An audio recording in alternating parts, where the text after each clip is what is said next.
Yeah, the commission to order, please, and welcome in person. Many of you for your very first meeting. We're going to call on you in just a few minutes. And those of you who are online, welcome. I'm glad you could be here with us virtually. Guthrie, would you please call the roll? Yes, I will. Chair Cross. Here. Vice Chair Rowe. Here. Commissioner Arnott. Here. Commissioner Fajardo. Here. Commissioner Hamann. Here. Commissioner Lujan Valerio. Commissioner Matias. Here. Commissioner Rojas Galvan. Here. Executive Director Cannon. Here. And remotely, Commissioner Adams. Here. Commissioner Becker. Commissioner Cipelli.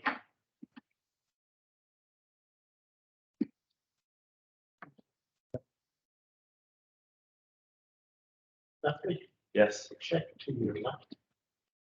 Oh, Commissioner Sindish. Here.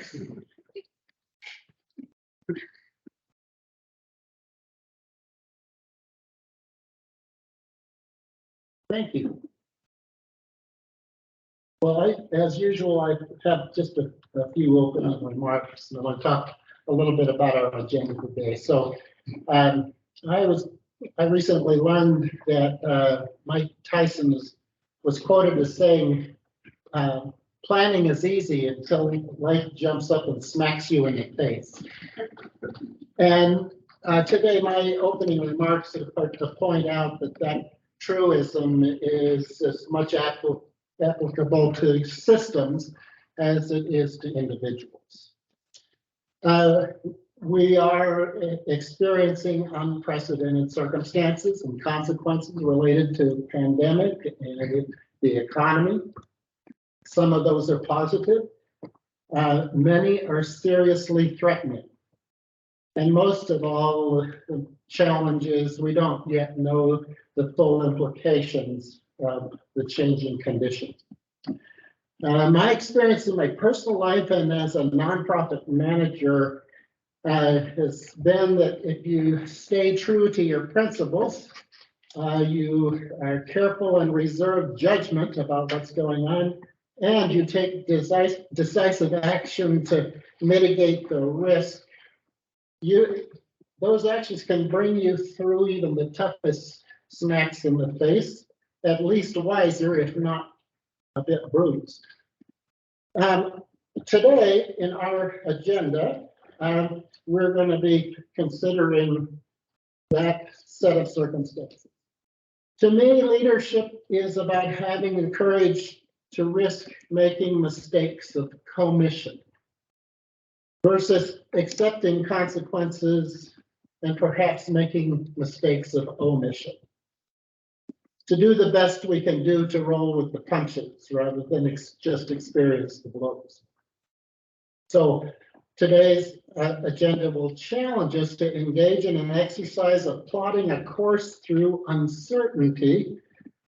Some of our institutions have been hit hard, and many plans have had to change. We'll consider a budget that takes action to smooth out some of the severity of the challenges while at the same time holding true to our larger policy goals. And despite the current contextual challenges, our commission will consider aspirational and credible proposals to keep us focused on those goals. We need to be careful in our consideration and have thoughtful dialogue from everyone on the commission. Because remembering a teaching from the Yakama Nation, it's wise to doubt the right course to follow. So with those words, I hope to set a tone for the challenge before us today.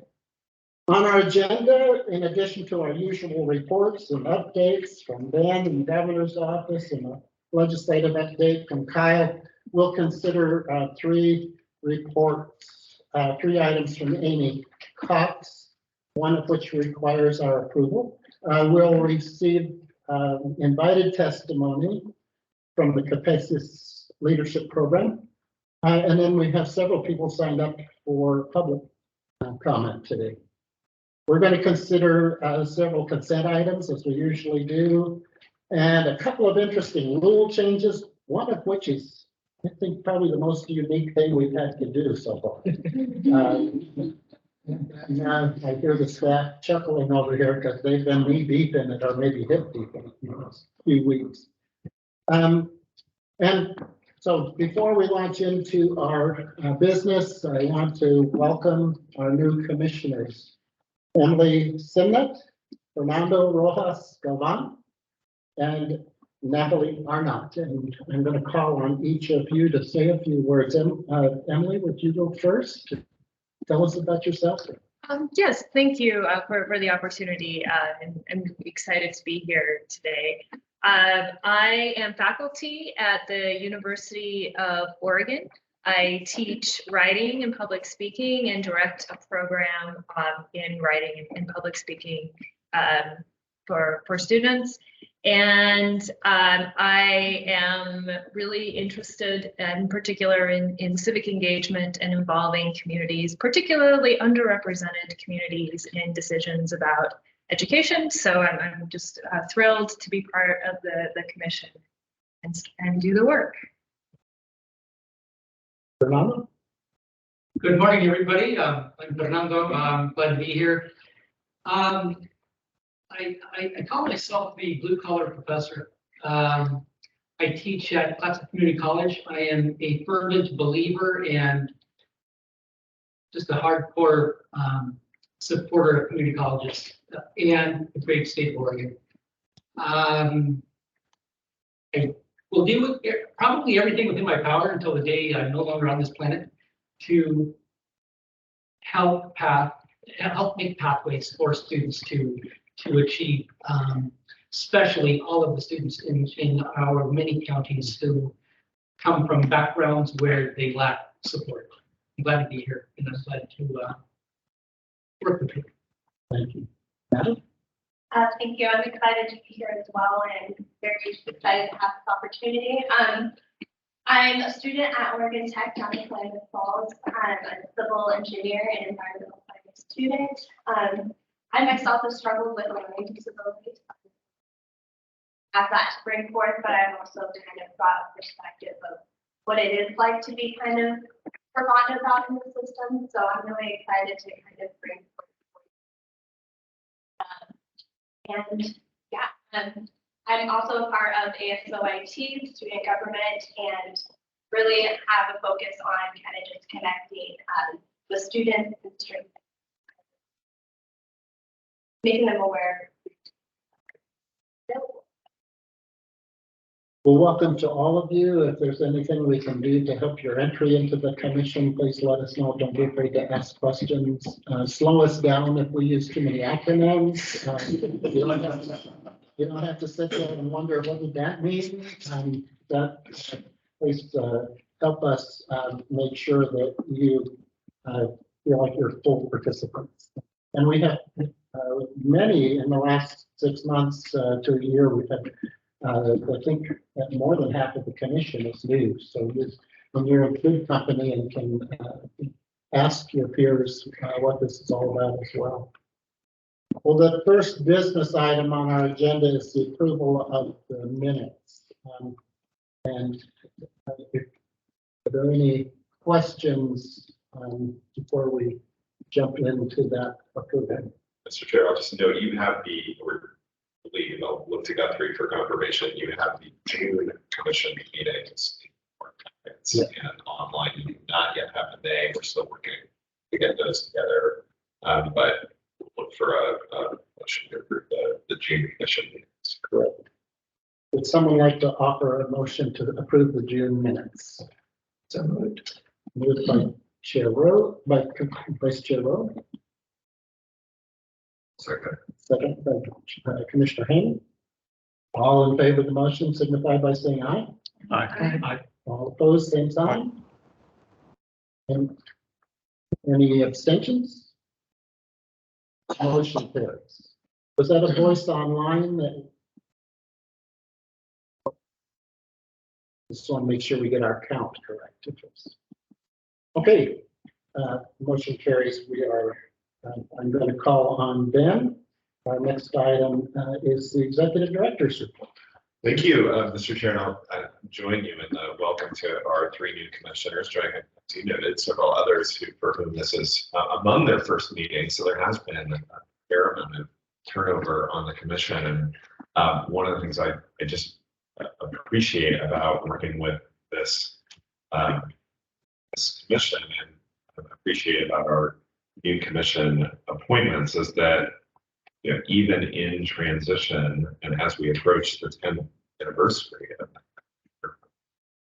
we have seemed to fuse new energy, new experiences, new perspectives with a long-standing commission commitment to inclusion, to sort of deep and thoughtful consideration of issues, to civil and constructive dialogue, to being welcoming to different perspectives and outside guests. And I've seen that reflected in the spirit of my conversations with our new commissioners, as well as with all of you who are continuing. I'm really looking forward to carrying on the work with all of you and with our new commissioners. I also want to welcome a new staff member who you'll be working closely with, Guthrie Stafford, as you know from his emails and in person for many of you this morning, has joined the HECC staff as my executive assistant and as the commission administrator. So for newer members, the commission administrator provides the most direct, logistical and other support to you, everything having to do with travel and HR, commission agendas and meeting materials, et cetera, really come through. Guthrie is also the agency's rules coordinator, so has a big hand in helping sure that the rulemaking process goes according to law. But please rely on him and me for support in any of your needs as commissioners. Sort of along those lines and as housekeeping, it's terrific to have the majority of our commission here in person today. Welcome, and if you haven't yet gotten to take a look around the building, we'll be happy to spend some of our break time showing you the wonderful facilities that we have here. Bathrooms for you and for guests, if you haven't noticed, are available right so just outside this door and down the hall back towards the main entrance on the right. Materials for anyone who we have we're using largely an online system now for materials. If you're wondering sort of at any point in this meeting, is there material I should be looking at? I see other people on their computers. Am I missing something? Feel free to type it in me, especially for newer commissioners. Our system here may not be obvious, so feel free to interrupt, ask Guthrie, ask me, or ask a neighbor if there's something that you're meant to be looking at. For folks who are joining online, we hope that this is relatively easy to follow and participate in. If you're having trouble at any point hearing what's going on in the room or following what's happening at the meeting, you can use the chat feature for that. We ask that the chat feature otherwise not be used. It's not really part of the public meeting recording, but if there's a sort of a housekeeping issue like that for folks who are joining online, please go ahead and just let us know that you're having trouble in any respect. Also for folks online, we request that commissioners who are joining remotely have their cameras on. Thank you, Commissioner Adams. But otherwise, that our guests keep their cameras off unless they are presenting to the commission. And I think with that, I'll just share a few other kind of notes and updates. I think for me, often the summertime has been a time of reflection on the work, an opportunity to spend at least a week, typically in other parts of the country in dialogue with folks who have this type of role, my type of role in other states. We have an annual conference of state higher education executive officers.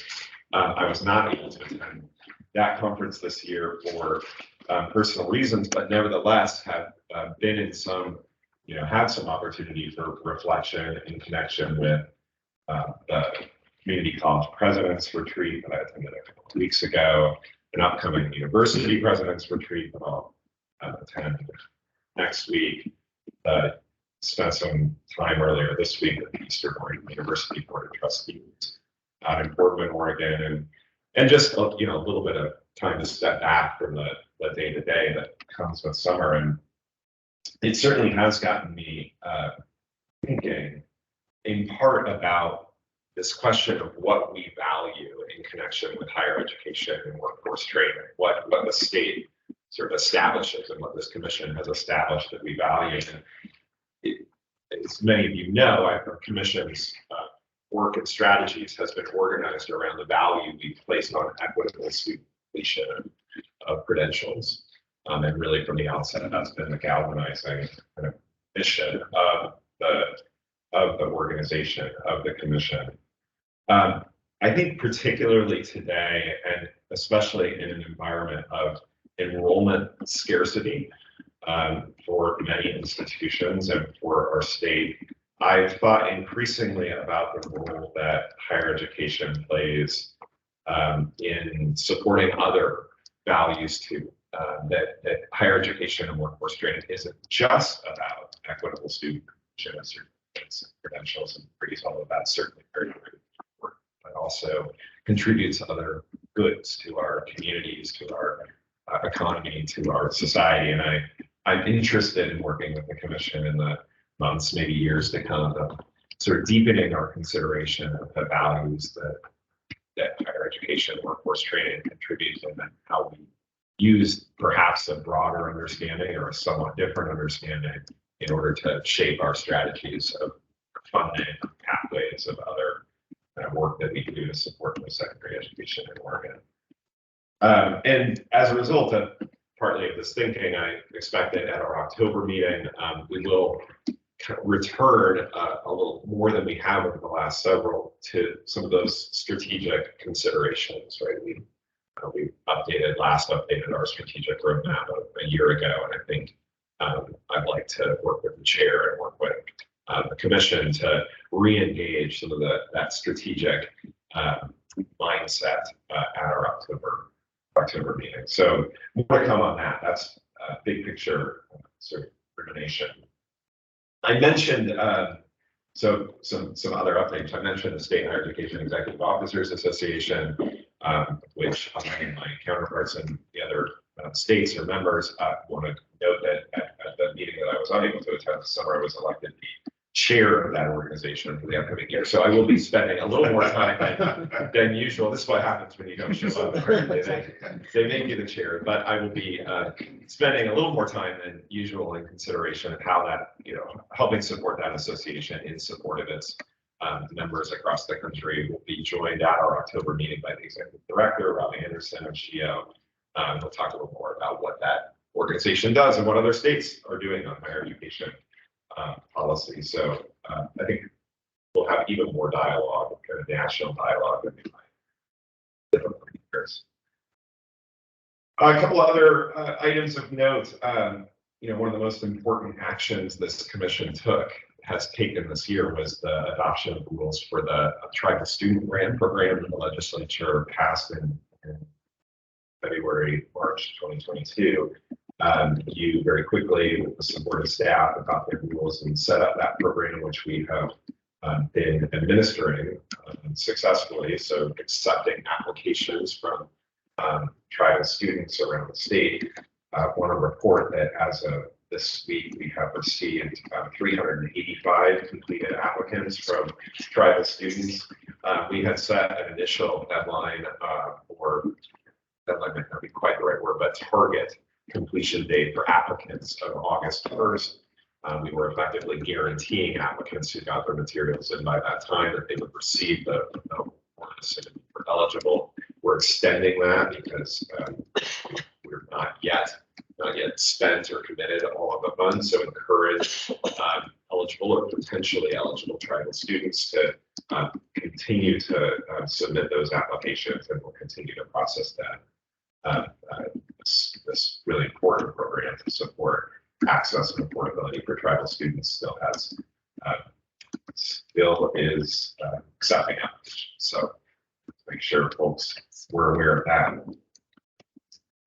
Finally, a few other areas of recent effort by staff that you won't hear much about or anything about on today's agenda, but I wanted to let you know because I think they're in domains that are likely interest to the commission. One is related to our work on math pathways, and some commissioners will recall the conversations we've had over the years about the need for better alignment of and more student sort of success-oriented alignment of math across high school, college, and university. We have a very specific project that we've funded with some discretionary funds, getting support from the Dana Center at the University of Texas to work with our higher education partners, community college and particularly university leaders on revising the admission standards for working public universities to better reflect the math that high school students should be required to do in order to be successful in meeting math requirements at public universities. And there's been a long-standing view or policy at Oregon public universities of essentially requiring an Algebra 2 a student who completed that, gain admission, and we're working on potentially some alteration of that to promote student success in math the ways that is appropriate for being successful at our universities. So they have more to report on that in coming months, but making some good progress there. I'm excited about that. One item you will hear and share reference to agenda review is a rule related to ballot measure 109 that sets up a program for psilocybin in Oregon. There's been, as you sort of alluded to, there's been a lot of staff work on that over the last couple of months as we realized that there was a implication for education and post-secondary education. So I just want to acknowledge the sort of sudden nature of that for our staff and quite a bit of work that has gone into preparing that rule for your review late in today's mission agenda. I think my final couple of staff-related reports are partly about personnel and moving some important work forward.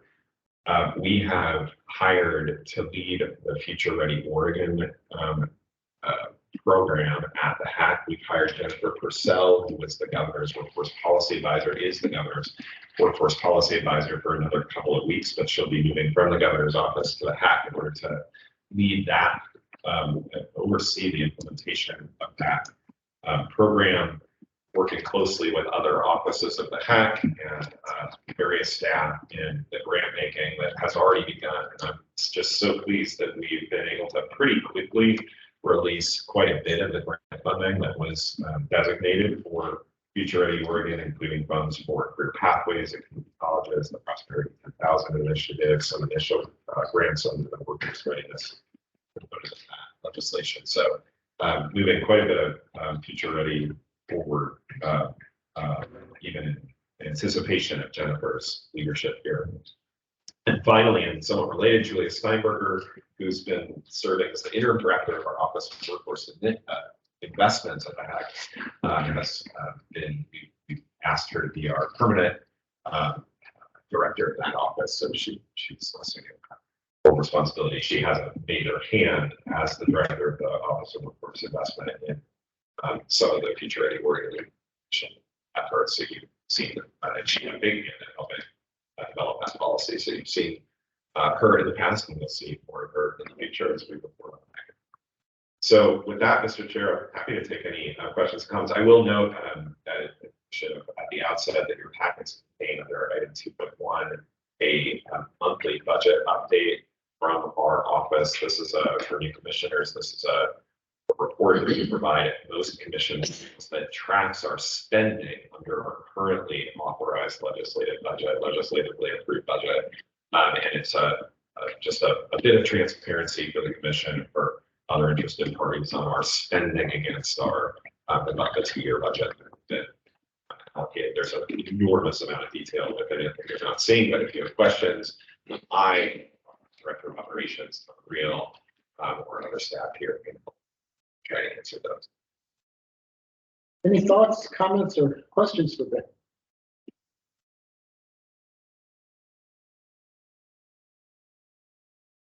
Very good.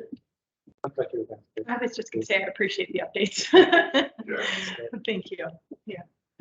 Well, when I tell people about the commission and what we do, like it's difficult to capture the breadth of the work of the commission and all of the staff do to make it possible for us to accomplish so much across the diverse settings and constituencies and to keep that all going in the right direction. That is a major task that we do well. So the next item on our agenda is the governor's report. Is Efren the deal with us? Efren? I don't see Efren Online? in the room or online, so that may, we can come back. He joins. And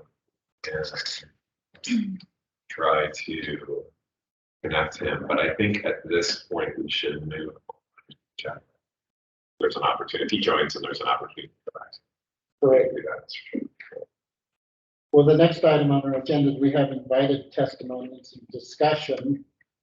And to remind everyone, we a year ago moved the public testimony to a process of having both invited testimony and public sign up for testimony. So that we could capture information, knowledge, examples of the work priorities that we have before the commission. And I'm really pleased today to have Jamie Arredondo. Did I get that right? Yes. From Capacity's leadership program. If you want to come forward and you can sit us to the woman.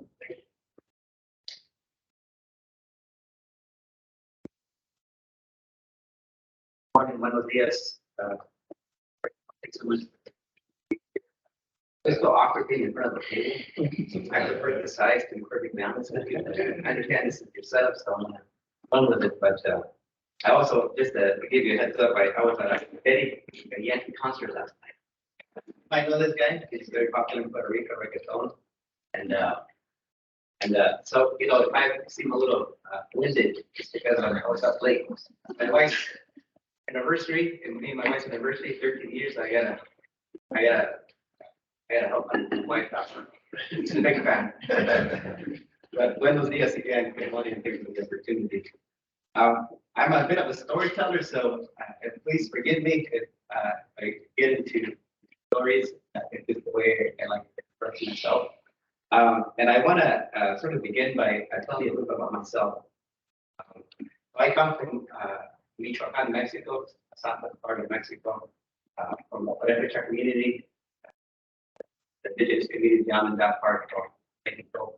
And, you know, I didn't know what higher education was up until high school. So being this music theory, first generation college graduate, I still have to kind of pitch myself. I get to speak in front of you. And, you know, this is the place that I was born at. You see my house. Well, you'll see my house in a bit.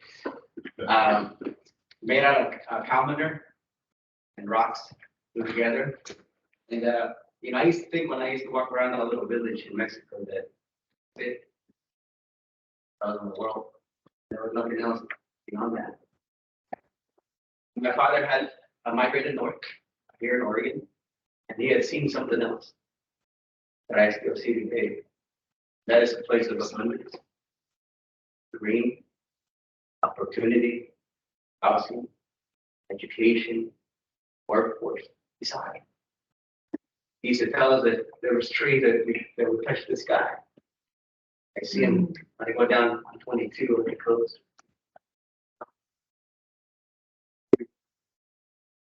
And so he thought, gotta bring the family up. But at that time we were undocumented, so that was a major obstacle. Until 1986, when immigration reform control kicked in, or opened the pathways for many of us to become here. And so there was this little place, 356 Young Street, before this house, like little house, that people would go to for immigration support. And in 86, 87, 88, it was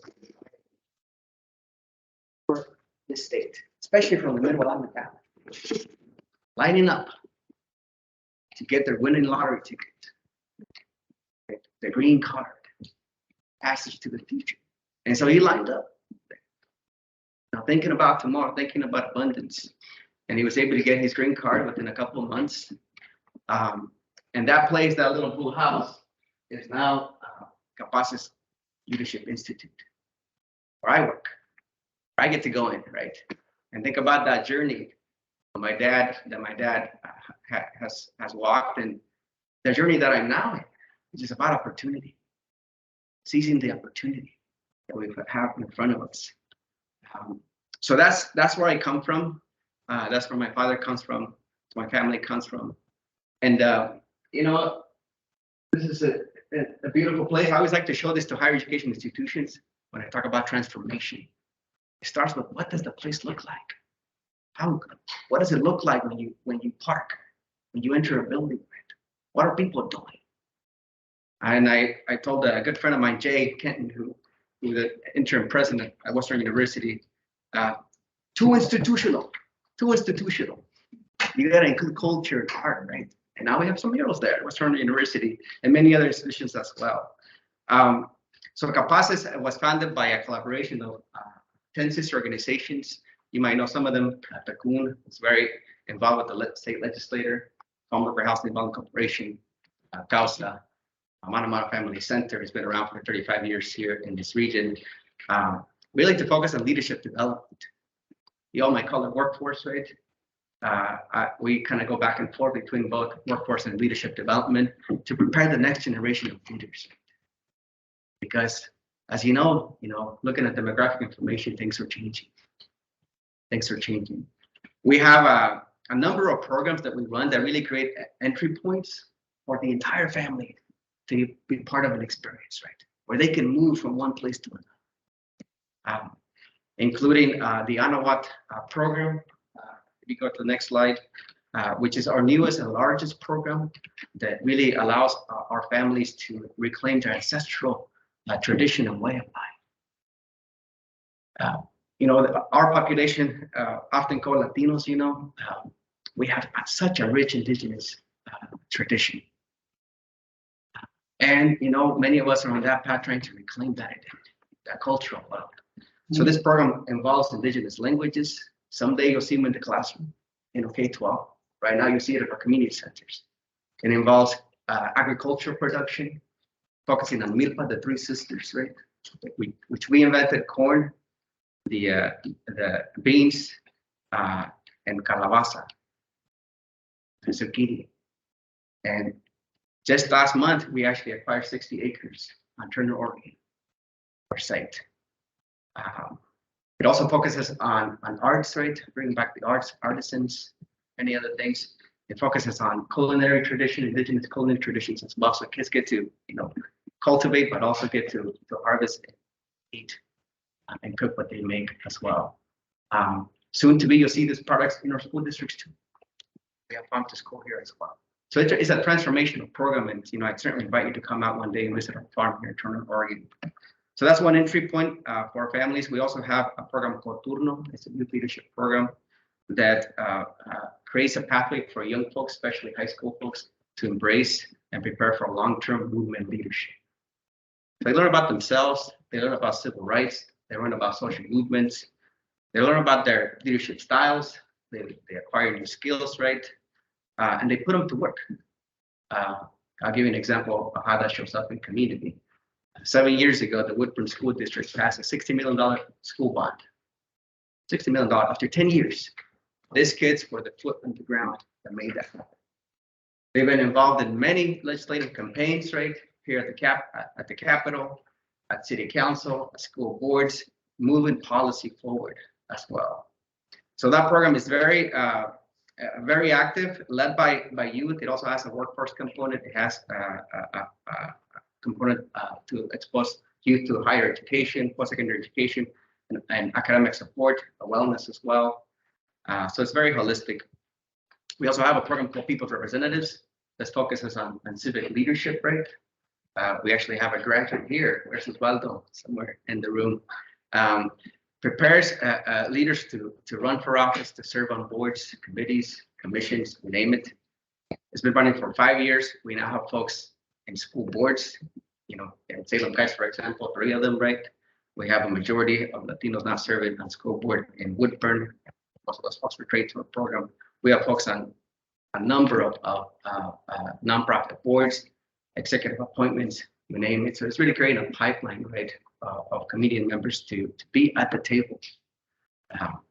So very successful. It also has a peer-to-peer support system, you know, because we believe that, you know, leadership can be very isolating, right? You need support along the way once you're at the table. More recently, these are more newer programs. We have a community wealth building fellowship that we just started. It's a group of 12 folks, 12 leaders that are building community with each other. That's where we always start, getting to know each other, learning together, asset building, wealth building, economic development, and then we're going to build projects in our community that are rooted in our values, centered around equity and our cultural assets. So you might see new businesses in this region that again center those important values, from perhaps a credit union, who knows, maybe another taco booth. It depends what folks want to do with it. And we believe that's going to pay a lot of dividends down the line. We also have a newer program that we're launching very soon, our Community Health Workers Hub. I don't know if you're familiar with the Community Health Worker model, but these are frontline public health workers. And in our case, that are focused on addressing social determinants of health. So we are creating a bilingual training program, and we're going to be training a host of folks across this region that are going to be, you know, they're already in community. They're going to be out there helping people navigate our healthcare system, but also addressing social determinants of health. This region doesn't have a Spanish program. We see it in Portland, we see it in Hood River. We're trying to get one here in this region. OHA is the one who certifies folks. So we're happy to have a big cadre of folks that are going to be certified in the next couple of years. Another new project that we're starting fairly soon is what we call the Latino Early Childhood Education and Care Project. So in this region, I'm talking about Marion County, Polk County, Yandel County, there's about 7,000 kids, Latino kids, ages 0 to 4. I have 2 of them at home. Only 1 of 8 are getting HECC, right? Child care and education services, only 1 of 8. That's our starting point. Okay. So we're trying to increase the amount of folks, right? Providers. There's about 600 providers in this region. Out of that, only about 150 have Spanish-speaking educators. Very few led by Latinos. Now, how do we increase this workforce rate? You all know the need for childcare. We saw it especially during the pandemic, right? So that project is going to be Tri-County. We're working with the early learning hubs. We're working with the community Head Start programs. We're working with the universities. But you're going to see hundreds more providers in this region. Hopefully, a lot more kids being served. And it's a very exciting project that we're launching soon. So that's our program. You know, I could go into a lot of detail in each of these, but again, they're entry points into community building, to movement building, right? For our institute. So I want to tell a little bit about our region, the people that we work with, the people that we serve. I like to tell people that I'm in the front row seat of the future. You go down to Lancaster Road, you go down to Woodburn, go down to Newbrook, you go down to Independence, right? Latinos are majority in many places. You go to Woodburn downtown, you got to speak Spanish. It looks different. We have, Salem Christ School District, who now has Latinos as the largest student population, 44 to 43%. It's the second largest school district. Think about it. Woodburn has been there for years, right? This is the future. We know the census recently told us, right, that Latinos are the largest growing population in this country. I think 50% of the growth were Latinos. In Oregon, the same thing. Kids make up 1/4 of K-12 students. Now BIPOC students make up 1 out of 40%. 1 out of 3 Oregonians identifies as a person of color or multiracial. The future is already here. So how are we preparing for that? Then if you go back, this community is already building wealth. The next slide. Lancaster, people are shopping from each other. They're creating their own economies. They're starting to reclaim their cultural wealth, right? There's a growing voter block. We're electing our community members. You're going to see it again this November. We have folks not just running for city council, school board. We have folks running for congressional seats in our backyard. And we might have the first person of color serving Congress this year. Think about that. So a huge voter block, a huge sort of pipeline of leaders. But I like to tell people the best is yet to come. These are my 3 kids to the left right there. 3 little girls, right? One of them is a kindergarten entering 1st grade. The other 2 will be in school in a few years. When they graduate from high school, they'll be part of likely a majority of kids of color graduate in the state. They will be the majority. Where will they go? What will be their experience in post-secondary education? What are they going to learn? What are they going to see? Last thing I'll say here is, also in our backyard, we have, I think the first higher education institution that's Hispanic serving in Jamaica. Right now we have more private schools, and soon to come, Western University, and more others to follow. The last thing I'm going to leave you with is a story here that really captures the spirit of our communities and why I continue to believe that they have the answers to our problems. That we need to be in community. We need to be guided by that. We all have a lot of influence and access to information and relationships, but we must be guided by community. And that's hard work, but we have to do it. So this is the story of Jose Magaña, a dreamer who I met during the pandemic, actually. So it's called The Will of a Dreamer in His Community. Te escucho, hermano. I hear you, brother. I can hear you louder than any words can ever express. It was a moment I'll never forget, the day I met Jose. A dreamer. His sister connected us after hearing my immigrant story. She thought that perhaps I could lend a hand as he was struggling to find the money to finish his last term at Western University. Meet me at a downtown Salem coffee shop, I said to Jose. As I started to get ready to take off from a long meeting at Woo, he texted me back, I'm here. There's a band setting up for some reason, performing. So it might not be the best place for us to meet. I was like, what? Coffee shop. I didn't want him to spend another cup of coffee, so I told him to hang on. I got there, and there was the band, still setting up. I rushed over immediately where he was sitting. We started talking. Éramos paisanos, we were compatriots. He began to share his story. He was a 30-year-old DACA, going to school full time, working to help his familia pay the rent, all while trying to finish his last term, which he had no money. I took a deep breath. He kept going. And then the band started to play. I couldn't hear his voice anymore. It was too loud. So I looked deeper into his eyes, and the noise began to disappear. I saw me. I saw us. A little boy crying out for help when he could only capture a small part of what his teacher was saying. And he blessed. The boy who hid behind the dumpster in hopes that the police wouldn't find his family and deport them.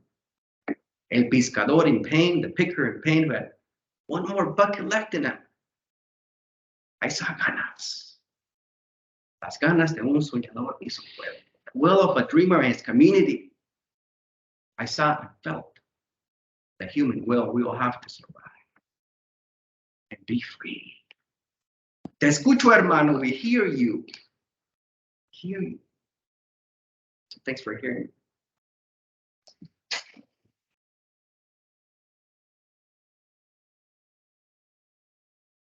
Any questions? Thank you so much for your for coming and providing your testimony. It is so important for us to hear about what the needs are, how this commission can and is being responsive to those needs. We are very much appreciate this. Thanks so much. Anytime you need a good story, let me know. Always around.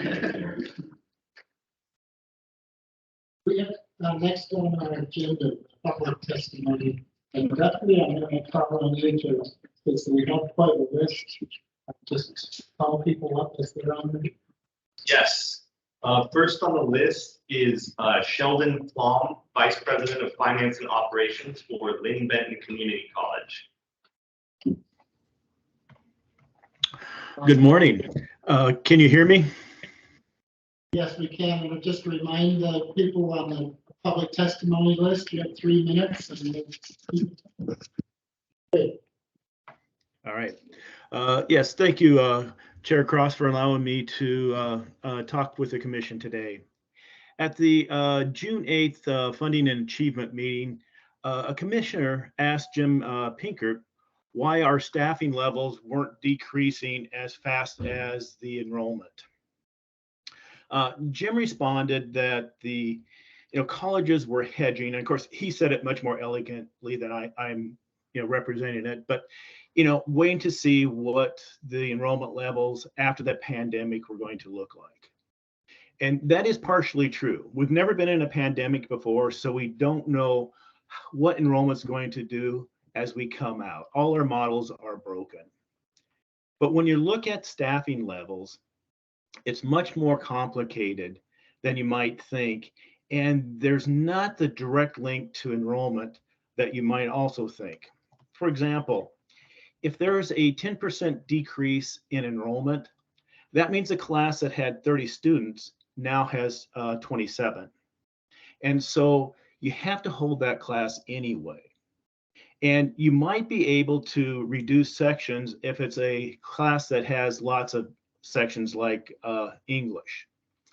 But when you look at courses like engineering, when there's just 1 or 2 sections, even with a reduction in enrollment, you still have to hold those classes to ensure that you students can get the credits they need to graduate.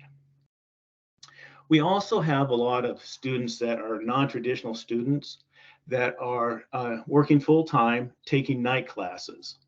Now, those classes may also have a low enrollment, but we need to keep offering those classes so that those students can be successful and get their degree or certification. One of the other things that complicates staffing and reductions are the agreements that we have with the associations. They limit the actions that we can take, and most of the time when you do have a decrease, the part-time faculty are the ones that we don't renew their contracts with for those classes. When you look at our support staff, such as IT, faculty, or facilities, custodial, and grounds, we are already way below the recommended staffing levels. They have more work they can do anyway. And so there's not much of a change in enrollment that impacts them. And when you look at our student support services, we're thinly staffed there also. And anytime we have a decrease in staffing, that means services cannot be offered. And that directly affects our students' ability to succeed. And they won't be able to improve their lives. And I know the HECC commissioners and the staff understand the importance of these student services. As it was with your help, we were able to get the funding for the benefit navigators that will help our students get the resources they need to succeed. Lynn Benton, and I know other colleges also, are using this year to be strategic. And we're analyzing what it looks like for the future. We're asking ourselves, how can we meet the needs of our students and our community partners in this post-pandemic world? We're looking at all of our programs and saying, you know, what new programs can we offer? How can we improve the existing programs? And how can we reduce or eliminate programs that are either not needed or don't have the enrollment? We understand that we will not be able to return to the way it was before the pandemic. And we know that we have to meet the needs and challenges of the new normal. The question is, what is that new normal? And we need time to determine what that's going to look like. You know, we commend Ben Cannon, Jim Pinkert, and the rest of the HECC staff for putting together this proposed budget. This will help us and the other colleges meet the needs of our students and our community in the future. And that one-time bridging funding will be critical to what that new normal is, what the enrollment looks like coming out of the pandemic, and prepare us to meet the challenges that come with this post-pandemic world. Thank you. I'm sorry? I'd say your 3 minutes has gone by, but so could you wrap up in just a few seconds here? Just open for questions. Okay. Thank you so much. Your comments are important to our deliberations today. And thank you. Next up, we have Cindy Robert of the Oregon Alliance of Independent Colleges and Universities. Cindy, welcome back. Chair, Vice Chair, Commissioners, Dr. Cannon, Mr. Stafford, welcome. My name is Cindy Robert. I'm with the Alliance of Independent Colleges and Universities in Oregon. That's 12 institutions, private nonprofit. And apologies in advance if I go slightly over 3 minutes. At the legislature, in rulemaking and its own practices, the Alliance has continued to show incredible support for new pathways for students to attain higher education degrees. This work has included helping on the implementation for Oregon community colleges to be able to confer Bachelor of Applied Science degrees.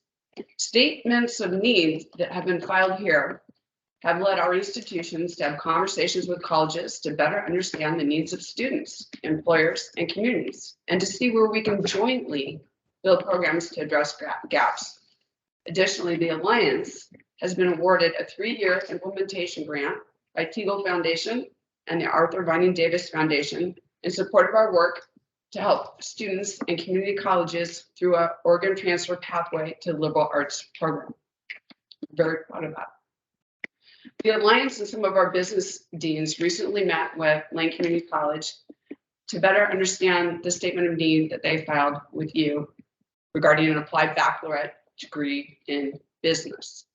The main concern we shared with LCC is with regard to the title business and the precedent it sets, which we believe contradicts Senate Bill 3, the advocacy messages therein, and the legislative intent behind allowing colleges to offer applied baccalaureate degrees. Put simply, the sole descriptor or moniker business makes the degree outside the applied science and technical fields focus shared with legislators and confuses outcomes for students and employers students earning the education and employers hiring the graduate. Testimony from legislative and college leaders repeatedly asserted that a Bachelor of Applied Science was to be based on programmatic niches that were location oriented, degrees that focus on skills gaps and high needs areas in demand by the labor market. During a presentation before the legislature, HECC Patrick Crane stated that applied baccalaureate degrees were bachelor's degrees designed to incorporate applied associate courses while providing students with higher order thinking skills and advanced technical knowledge and skills so desired in today's job market. Mr. Crane also said that these degrees were mostly offered in areas such as information technology, applied management, health sciences, and early childhood elementary education. And he said mostly offered in fields that have a sharp focus on the labor market and mostly for place-bound adults with no accessible 4-year online option available to them. The Community College Association said in a letter to the legislature that the degree was to guide students in a pathway into higher level work in their field and covered such degrees as data analytics, information technology, dental hygiene, advanced manufacturing, sustainable practices, digital marketing, and other applied science and technical fields. In testimony before the Senate Committee OCA-CCA said these tend to be niche programs, and I quote, that are not intended to be programs that compete or take on existing programs at universities. They are truly niche programs for communities where there is a need. Never did the idea of Bachelor in Business enter the conversation. The title dilutes the difference between your traditional 4-year degree and the Bachelor of Applied Science being offered. We offered to LCC some different names that we think better reflect the program content and better tell students what they'll be getting. Data analytics, project and data management, project management, management analytics. These will allow students to get a degree that will be successful for them and understood by their employers. Thank you. I shortened that as quick as I could. I appreciate that, and I especially appreciate the suggestions for alternatives. Yes. One of the things, this is an important area on policy, and I think we follow the direction of trying to make higher education more everyone across the state and responsive to the needs of employers and it's new territory. So I think we're finding out where those boundaries lie, where the tensions lie. So appreciate your testimony. Anybody else have a question or comment about? I just say, Mr. Chair, it is new territory, and it's one we agree and align with you 100% on. And that's why we're working on all our pathway programs and doing lots of programs in conjunction with LCC and others. Right. This is just a little bit outside what we think the precedent was. Thank you. Thank you.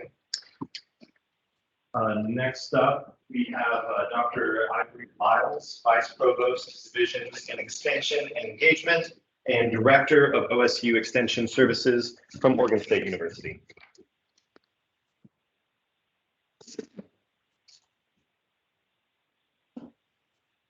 Sure, Provost. And members of the commission.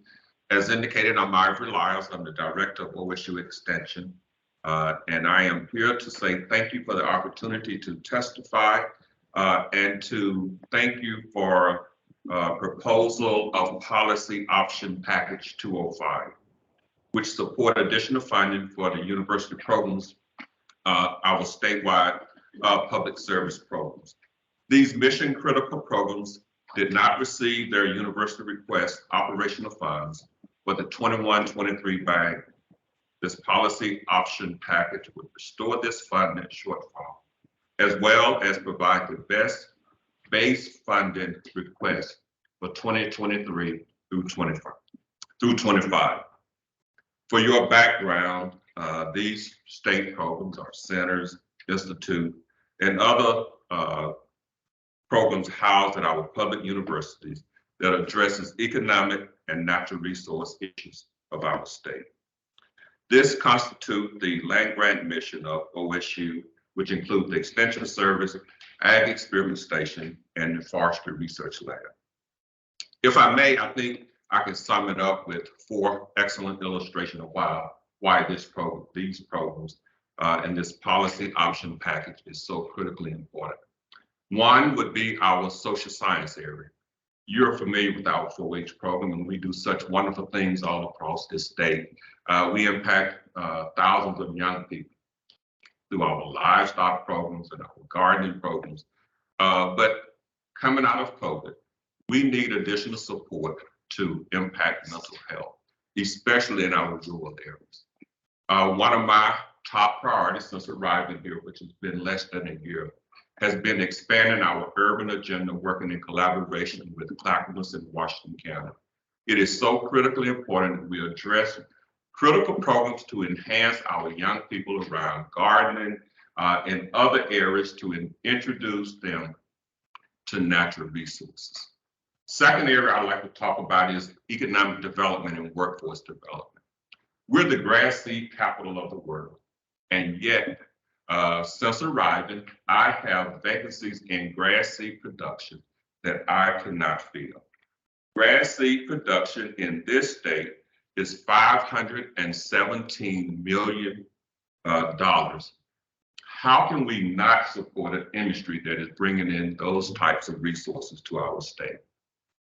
Currently, before my arrival, the Christmas tree faculty within OSU all retired. As a result of that, we have the distinct honor of being the largest Christmas tree producer in the United States, and I contend within the world.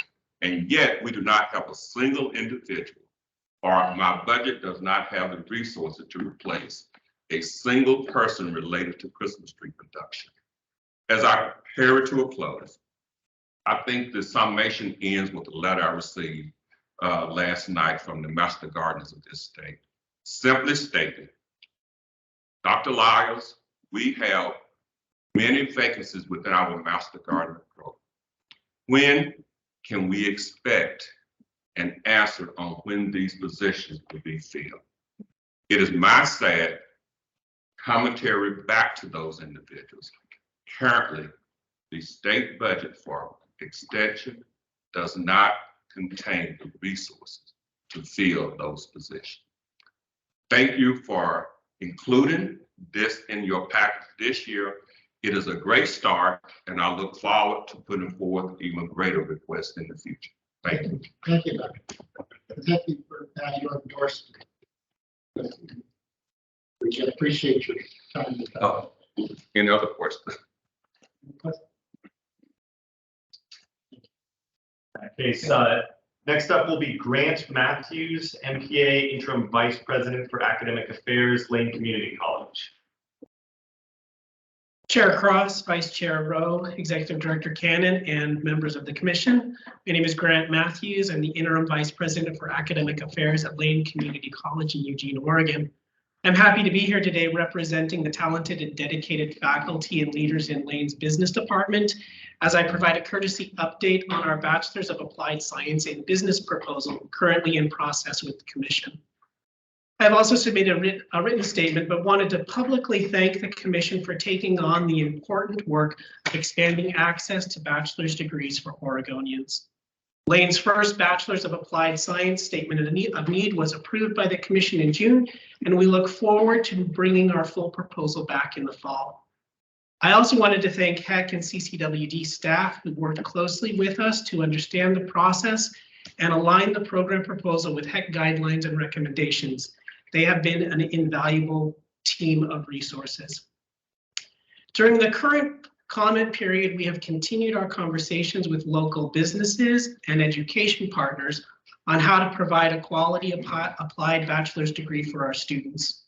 We worked closely with our community to determine what Bachelor's of Applied Science was most valuable to our community and determined that practical business training was of great importance to our employers and students. We recently met with representatives from the Oregon Alliance of Independent Colleges and Universities to discuss Lane's proposed Bachelor's of Applied Science and Business degree. The meeting highlighted the opportunity an applied bachelor's degree provides for our non-traditional students and our shared interest in providing clear and seamless pathways into graduate programs of Alliance members like Bushville University. The only concern the Alliance raised during our meeting revolved around the program name. The Alliance articulated to us that they are concerned that the program name will confuse students. The Lane Community College business faculty will incorporate the Alliance's concerns and suggestions in continuing discussions when they return to work in the fall.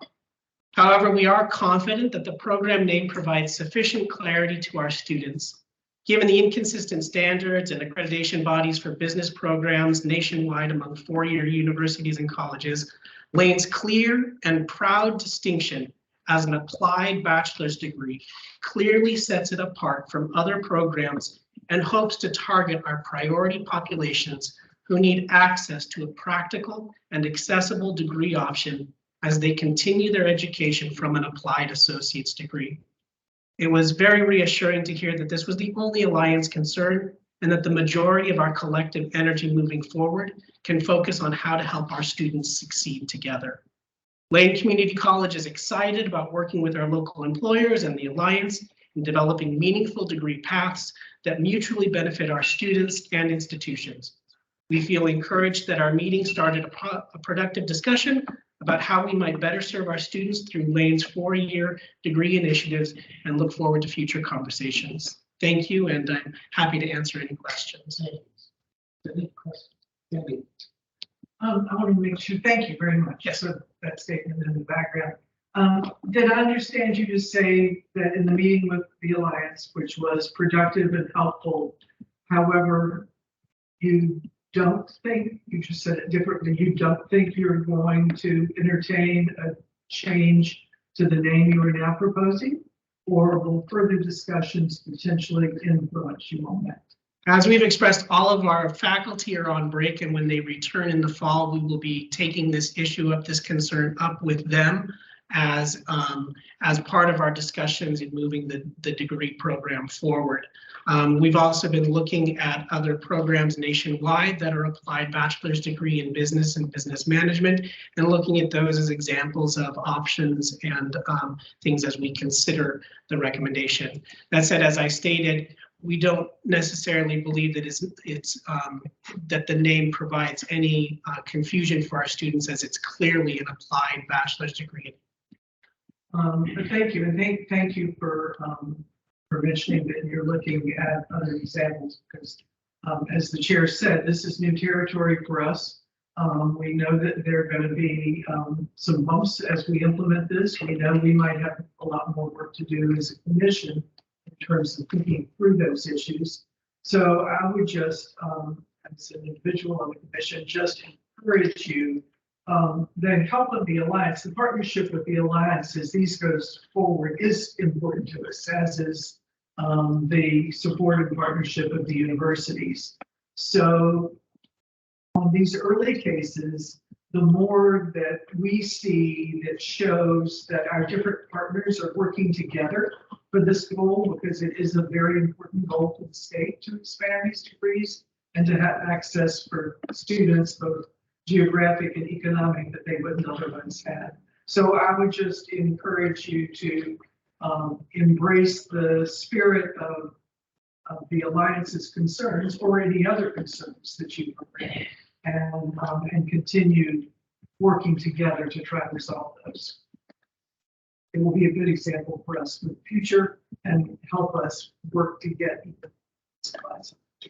Thank you. Thank you, Mr. Okay. Sure, Ross, I just, Brad, I appreciate your testimony. It seems to me that this raises a conversation about whether or not the title of the different bachelor degrees is sufficient to differentiate as opposed to the ideology. For years, I wondered. Yes. Joke there.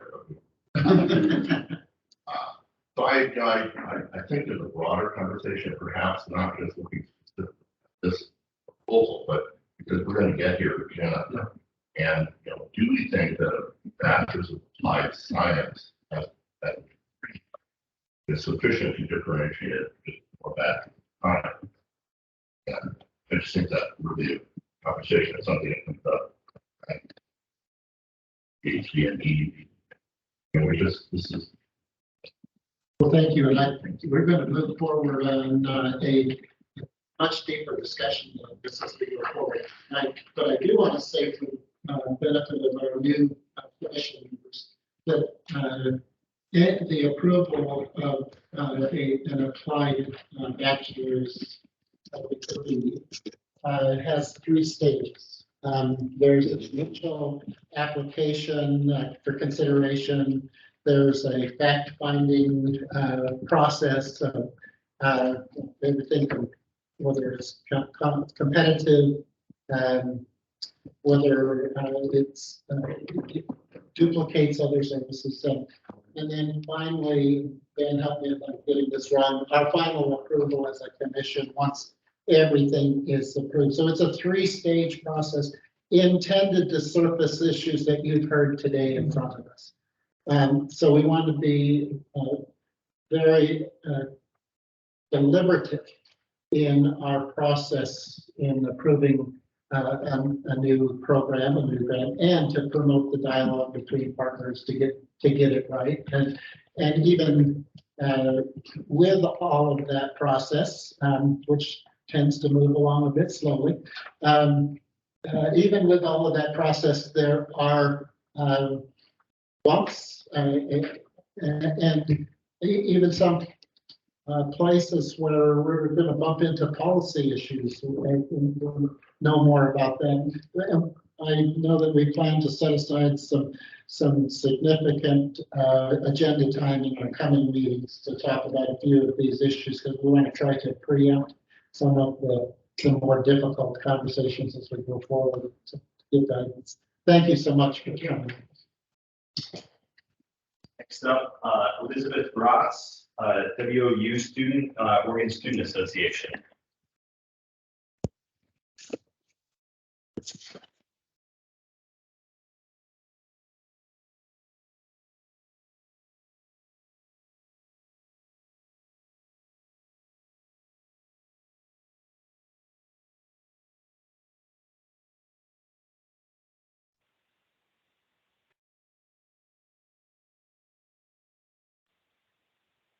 Good morning, Chair Cross, Vice Chair Rowe, Executive Director Ben Cannon, and members of the Commission.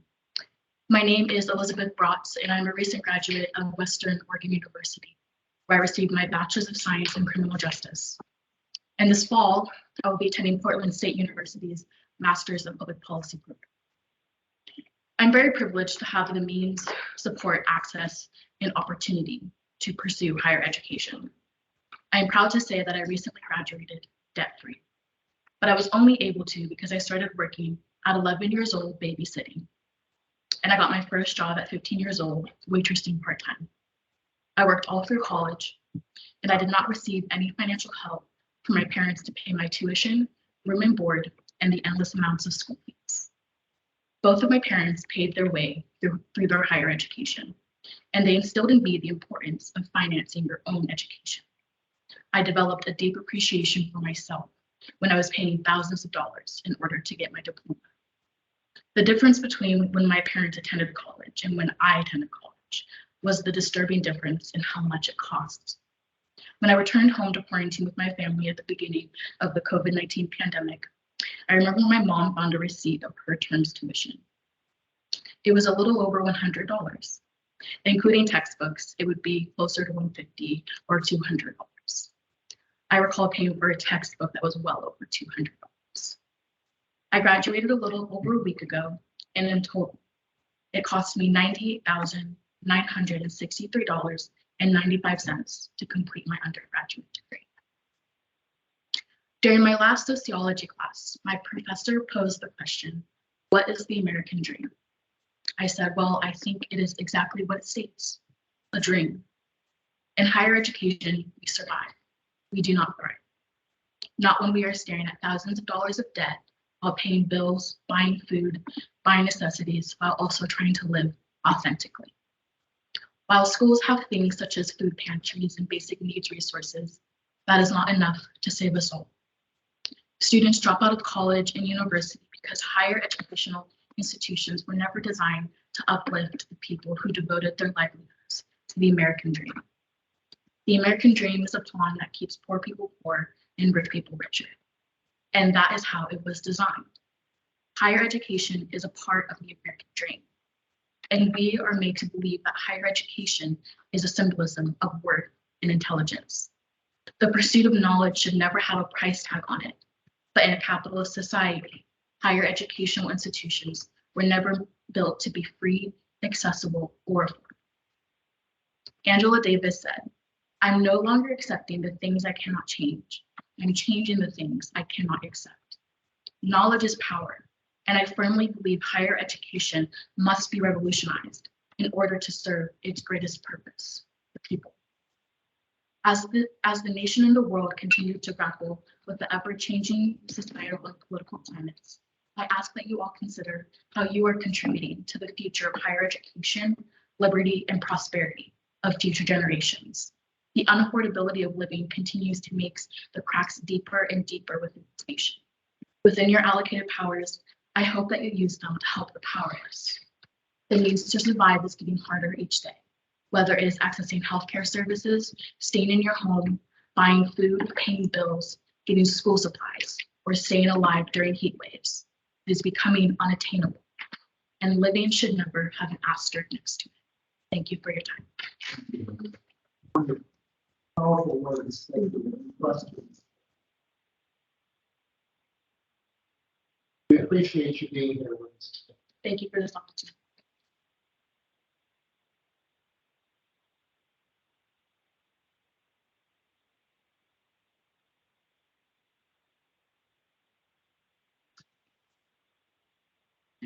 To mention that commissioners is college.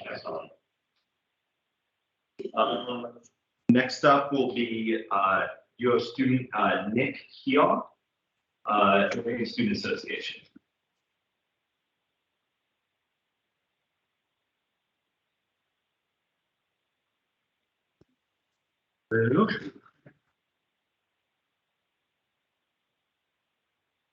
Hello, Chair Cross, Vice Chair Rowe, Executive Director Ben Cannon, and members of the commission. My name is Nick Keogh, and I'm a student at the University of Oregon, and I'm currently a policy coordinator for the Oregon Student Association. Today, I'm here to speak to you about my personal difficulties in trying to access a higher education in Oregon and why investments in higher education are essential. As a first-generation student from a working-class family, my parents stressed to me the importance of going to college early on. They wanted so badly for me to have a chance at a life that they never did. When I moved to Oregon and enrolled at Lane Community College, my life was forever transformed. I quickly learned that I love to learn and got a real chance to experience the growth and power that comes with knowledge. Despite this amazing experience, my time at LCC was not all wonderful. As a student, I personally experienced food insecurity, housing insecurity, and could barely afford my tuition and textbooks. I watched as some of my peers slept in their cars at the parking lot of LCC because they could not afford their tuition or textbooks.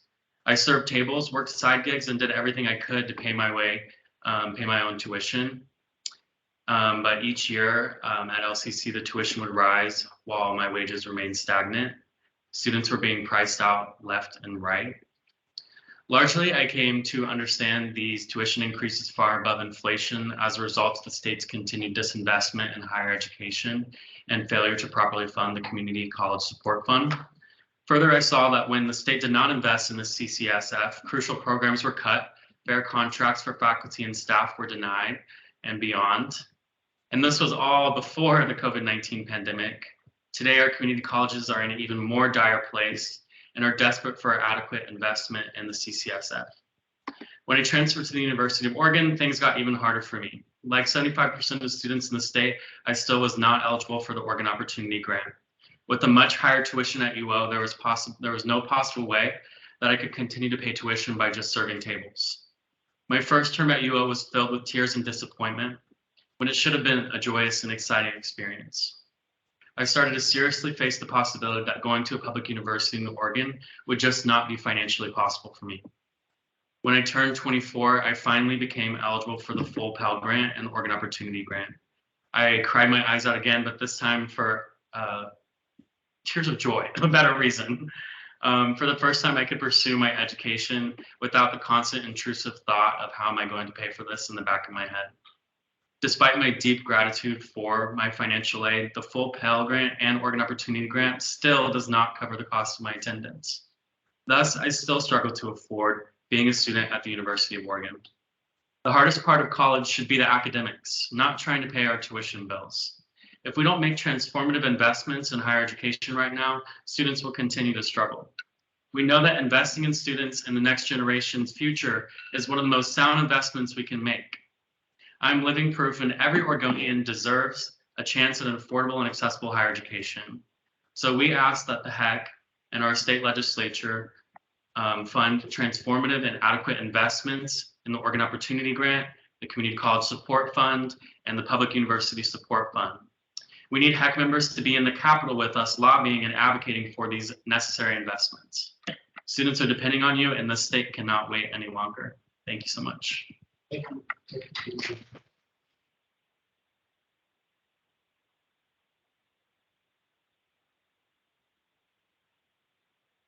Patrick Phillips, Provost and Senior Vice President, University of Oregon. Hello, everyone. I hope that you can hear me. Let me just double check on that. Are we good? Yes, yep. Good. Thank you. Well, thank you for having me. And I don't think I could have followed a more passionate, articulate exemplar of my message as well. Good morning, Mr. Chair and the commissioners. For the record, my name is Patrick Phillips. I'm the provost at the University of Oregon. These are obviously interesting times in higher education across the country, but particularly in Oregon. I'd first like to start by welcoming all the new commissioners to this important work. And I bring greetings from the provosts of all of the public universities in the state. We just had our annual retreat, and we remain completely committed to a very strong, cooperative and collaborative approach to all of our challenges. It's a great group, and we are completely unified in our commitment to work with the Commission to build a strong long-term vision for higher education in Oregon that's really centered on the lifelong success of our students and the strong economic benefits that universities can provide to the state as a whole. So I'm pleased to join with you just for a few minutes to focus on the public university's perspective on the proposed agency request budget that you will be discussing this afternoon. And I'm just going to amplify on all the points that you've just heard from our students, who are, of course, the center of all that we do. This commission has consistently sought to support student success, and universities are in the student success business. That's what we do.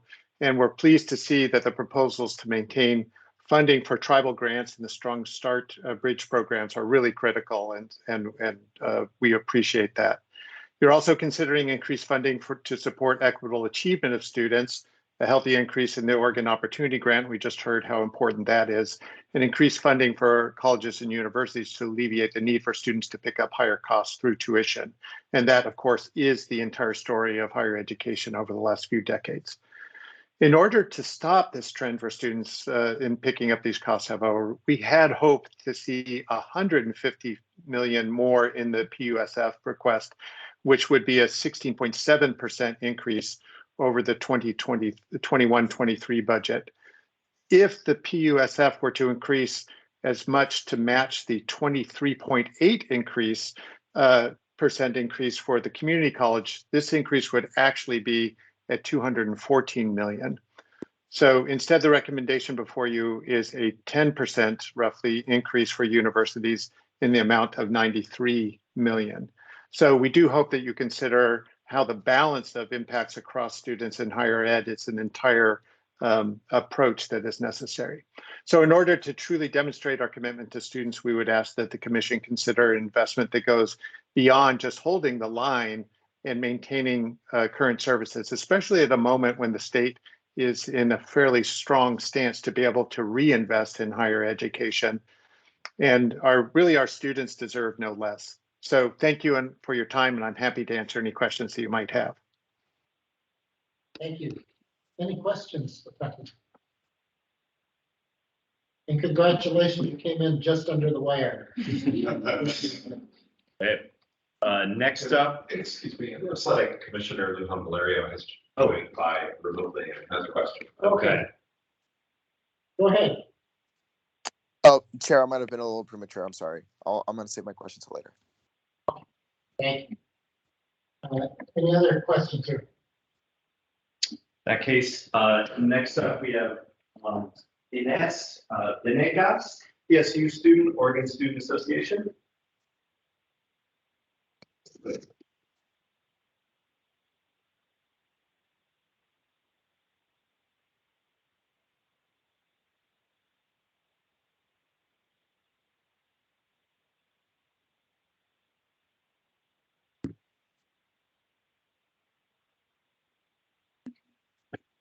Sorry. Hello, Chair Cross, Vice Chair Rowe, Executive Director Ben Cannon, and members of the commission. My name is Ines Venegas. I go to Portland State, and I transferred there from PCC. Today, I'm here on sister duty. I have a brother who turns 11 in October, and I have a sister who's an incoming freshman to college. And it is my job to do everything I can to make sure their life is easier than what mine is. That is the job that I was born into, and I take pride in that. As of now, the thought of going to college is just crazy. Everyone is talking about how it is now considered dumb to go to college, or even considered a financial suicide. In order to financially be okay, you also need to be financially literate, which is hard when it comes to this hidden curriculum of financial aid, which is done on purpose. Students who are first gen may not know the multiple steps of applying to college, and even when students do know, by the time we get our money for college, we realize it is simply not enough. As someone who has benefited from financial aid, like the Oregon Promise and the Oregon Opportunity Grant, I'm grateful that it allowed me to go to college, but the reality is that if it wasn't for my parents, I wouldn't have been able to afford it. Although I am grateful for what we are getting, it is still the bare minimum. To survive, especially in a world where we are recovering from a pandemic, I have had friends drop out of school because it's simply too hard to stay in. It always comes down to the decision of, do I stay in school and suffer mentally and financially because I have to completely depend on my parents, or do I drop out of school and help pay bills? This could be avoided in these ways. Increase the Oregon Promise and the Oregon Opportunity Grant, including to $700 million. I would also like to mention that these grants are the only grants that undocumented students are getting, and that simply is not enough to cover tuition. Heck, you have a choice to continue the system that fails and disrespects students, especially Latinx students, or you can choose to do the right thing. Thank you, and I'm happy to answer any questions. Thank you.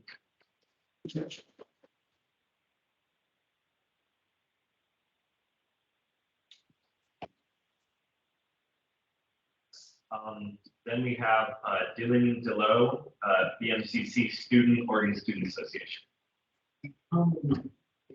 This is the last one that I have.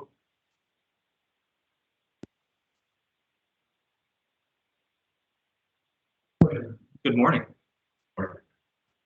Chair Cross, Vice Chair Rowe, Executive Director Ben Cannon, members of the commission. My name is Dylan DeLoe.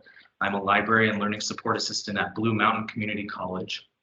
Just this past term, I graduated from BMCC with my associates in agriculture production, and I'm hoping to continue my education elsewhere in Oregon to get a bachelor's degree. Finance is pending. My advocacy started for lower textbook costs as a student worker, and it has led me down the road that brought me here today. Along that winding road, navigating financial aid and finding my work-school life balance for myself, I've had the displeasure of watching many other injustices take place in our system. My student coworker in the library is a mother She no longer has the capacity to do work study. She often had to bring her children to the library because there is no childcare on campus.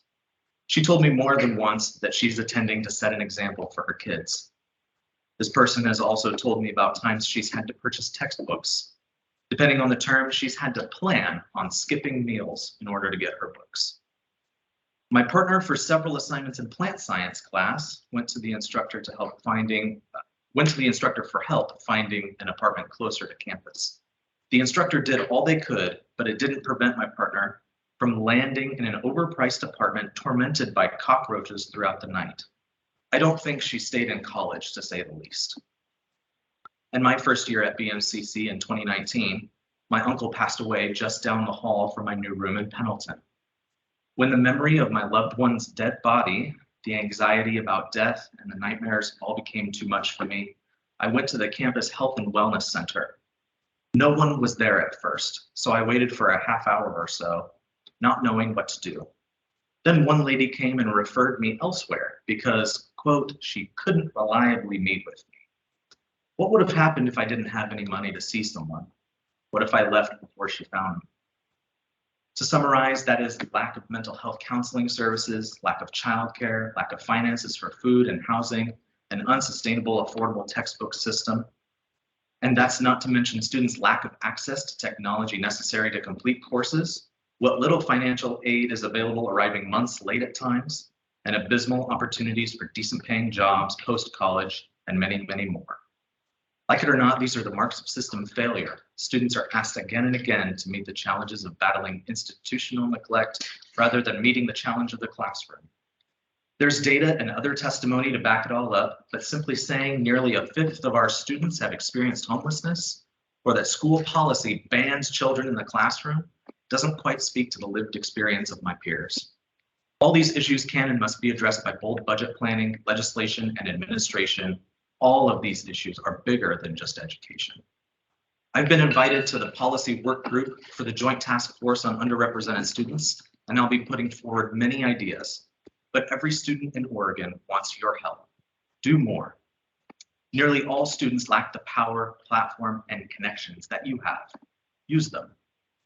Put childcare on campus, put housing on campus, expand counseling on campus, hold institutions accountable for getting aid payments out late, expand financial aid while you're at it, utilize college programs to find technology solutions for more effective and sustainable textbook affordability. I could go on. I'm thankful that I've been invited here today, and I hope we can work together to find comprehensive solutions for all the issues brought up today. Thank you. Any questions? Any questions? We appreciate your testimony. We have, the next item on our agenda is our consent calendar, which I think we can do very quickly. And then we're going to move into our break, which was scheduled at 10:45. We'll shorten it to only 10 minutes, and at 10:50, we will have our legislative update. So, and I will, for the sake of our new members, the consent calendar is items that we approve in entirety. This is work that has been done by staff, gone through a significant process, and so we're in bringing it to the commission. We feel confident that what's being recommended by the staff. We're ready to move forward. And I also would point out that these particular items in front of you are associate degree approvals, not the bachelor's, the 5 bachelors that you heard about. So these are good to go. Any others? Just to clarify that items on the consent calendar for the commission will not be subject to discussion unless the commissioner would like to request that they are removed from the consent calendar, and then they can be subject to discussion. So the way this typically goes procedurally is that someone makes a motion, it's seconded, it goes directly to a vote without discussion unless the commissioner requests. And Ben, can we take both of these items? Yes, so we typically take that. So I would entertain a motion to approve the consent. I would move to approve that. Second. It's been moved and seconded. All in favor of the motion signify by saying aye. Aye. Opposed? Aye. Opposed, same sign. Abstentions, motion carries. We'll see you all back here at our 24th.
I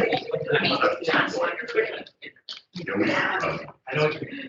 Are we up here? Thank you. Yes, we are. Okay, we are reconvening, and the next item on our agenda is the legislative update. Kyle, take it away. Yeah, good morning, Chair Cross and members of the commission. My name is Kyle Thomas, and I'm the Director of Legislative and Policy Affairs. I'll talk to you a little bit this morning about the Joint Task Force on Student Success on Underrepresented Students, and then I'll give you an update on where we are in the development of some items that we're considering for the 2023 legislative session. And I'll start with the task force. The task force has concluded the listening tour phase of its work, and is now moving into a work period where it will begin the process of developing policy changes, program improvements, and budget enhancements for consideration in the upcoming legislative session. Fundamentally, the task force will be attempting to craft solutions in two central issues. The first is the lack of systemic, regular availability of services, program models, and support structures necessary to improve the likelihood of enrollment, retention, and completion of students from underrepresented backgrounds. And the second is ensuring that access to both these services and models and the delivery of education and supports generally is done so in a student-friendly, culturally appropriate, and streamlined way. But these are some important bodies of work, and to accomplish that work, the task force is splitting into three work groups, one on affordability, one on wraparound services and student supports, and another on continuous improvement and accountability. These are my terms. The official charge of the groups has not been released yet. Each group will meet throughout the end of August and into September. And following this phase, the task force will again convene as a full body to determine final recommendations and to approve a report due at the end of the calendar year. Membership of the groups will be mainly drawn from participants in the prior listening tour sessions, and HECC will be represented at the director level on each group, with Juan Baez-Arevalo, Donna Llewellyn, Veronica Dujon, and Rudy Ann Rivera Lindstrom directly participating, with other staff sitting on the sidelines of these meetings to support the work. And we'll continue to, of course, support the work of the task force behind the scenes as we have since its launch. It is possible that a task force bill will eliminate the need for HECC to run separate legislative concepts on some topics. And at a later commission meeting, you'll have the opportunity to review the report, recommendations, and ultimately the legislation that the task force creates. Moving into the concepts that we're looking at for the 23 legislative session, at the last commission meeting in June, I discussed some of the concepts we're drafting on financial aid, the reorganization of some of our youth programming, and one to update state accreditation terminology to new federal language. So I'm not going to speak on those today, but updated descriptions on all concepts are included in your docket materials. I'll focus on a few different items today, and all of these items have either been submitted or will be imminently submitted to Legislative Council to draft into formal legislative language. This step is necessary because there's a defined window of time when Legislative Council accepts those concepts for drafting, but it does not assume that the Commission will endorse the final concept at the end of the year. I'll start with legislative concept LC 429. That's on the Office of Degree Authorization Fees. This is an LC that moves the ODA fee structure from statute to rule, allowing more flexibility and for a different process of fee adjustment when such adjustment is necessary. Even after the statutory change, fee increases will always remain subject to a legislative approval process, but rather than going to the legislature proactively, the fee approval process becomes retroactive, and fee changes can be implemented in the period where we're awaiting such legislative action. As I think folks are generally aware, fees are particularly important to the private post-secondary unit in the agency, as the unit is funded by those user fees for all costs related to reviewing, authorizing, and regulating the schools under its purview, and does not typically receive general fund or federal fund support for those activities. LC 446 is the transfer of the cosmetology curriculum development. This is a reintroduction of the 2021 legislative concept. HECC is obligated right now to develop curricular standards for cosmetology programs, the only curricular area over which we exercise this authority, even though we don't possess really any subject matter knowledge, or, and there's a professional licensure board with such knowledge that currently exists. So This item transfers those responsibilities to the Health Licensing Office within the Oregon Health Authority, which works in conjunction with the Board of Cosmetology, which already has some responsibility over professional standards in the field. At the request of cosmetology schools that we've been working with in the development of this legislative concept and with the agreement of the Health Licensing Office, a new item in this bill this year is that it will also establish that one seat on the Board of Cosmetology will be dedicated to a representative of one of the career schools in the field. Concept 466 is about expanding our Aspire program activities. This elevates the work of community-based organizations by requiring Aspire programs to work directly with those organizations and provide them with information and resources designed to encourage college and career readiness. Community-based organizations become eligible for grants to support culturally competent and multilingual programming in their area, a strategy designed to increase Aspire's reach into minority and underrepresented communities. And the ledge concept also adds career pathways as a type of education and training about which Aspire will also provide information and mentorship. Legislative Concept 469 is about early childhood educator and behavioral health grants. Your docket states that we're examining whether a statutory change is required for this item, and just a couple of days ago we did confirm that it was. Language is already on the books for this program, but the legislative concept improves upon that language by clarifying it's not solely early childhood educators eligible for grant funds to support their educational attainment, but also aspiring specialists in early childhood behavioral and mental health that are eligible for those grants. The ledge concept also establishes the program as a last dollar program, similar to many other programs operated by OSAC, to provide funds to students after other state and federal grant aid is applied.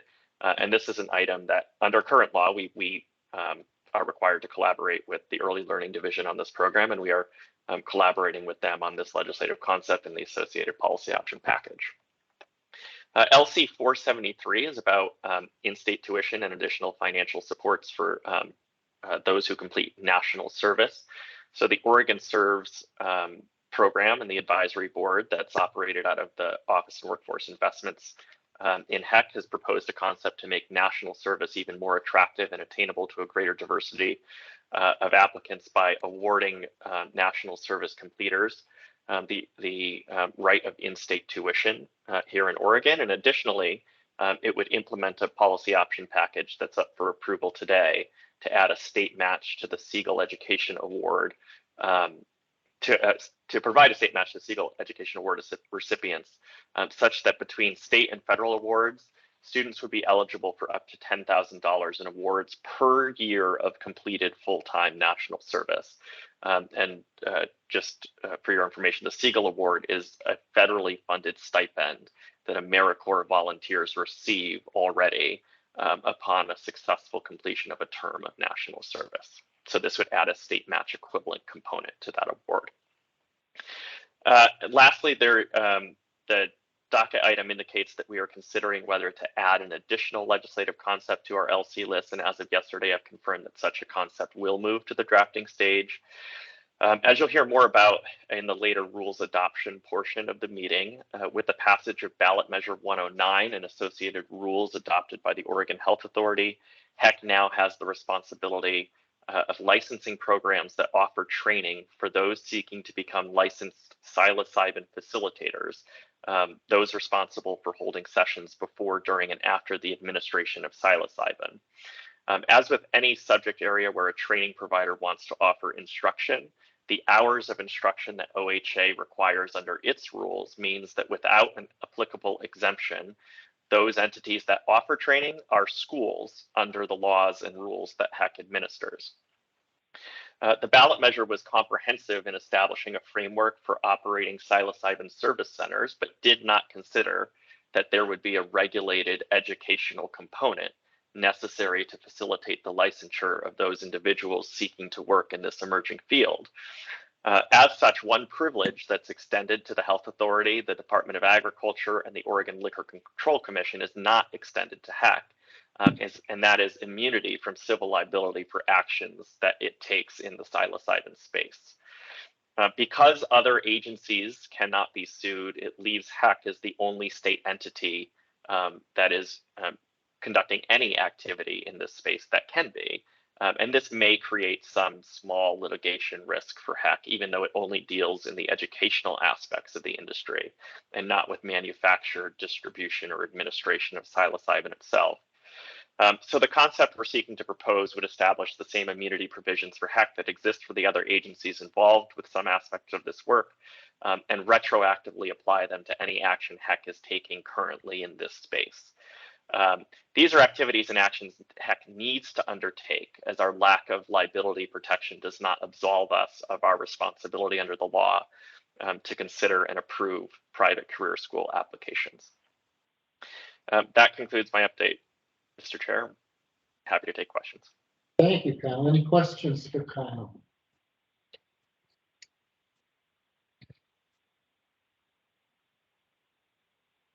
Seems like your plate is pretty full, Kyle. But great work as always.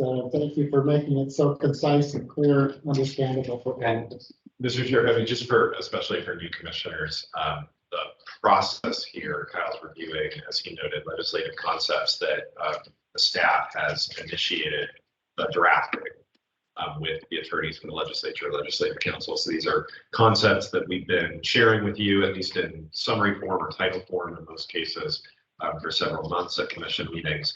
Ultimately, our expectation is that we'll bring forward that full set of legislative concepts for your approval this fall, probably at the November meeting. At that point, assuming your approval, they are sort of presented to this year, the incoming governor, as potential items for her to bring to the 2023 legislature. This is, for all of us, new in the sense that we haven't had this type of gubernatorial transition before, but I think the timeline and process will be similar to what it has been in the past. So this will be an action item on an upcoming agenda for you to approve or potentially disapprove the HECC's advancements of these legislative concepts to the governor. Any comments or questions about any of these items that Kyle shared with us? All right, hearing none, we'll move forward. And thank you for joining us, Kyle. Again, always a good work in summarizing these things for us. So the next item on our agenda is docket item 8.0, our strategic activity number 1 reporting. And our first item is the post-secondary employment outcomes tool. And joining us for this report is Amy Cox. Good morning, Chair Cross, Vice Chair Rowe, Commissioners, special welcome, Commissioners. For the record, my name is Amy Cox, and I'm the Director of the Office of Research and Data. Guthrie and I are going to attempt to make this work. So,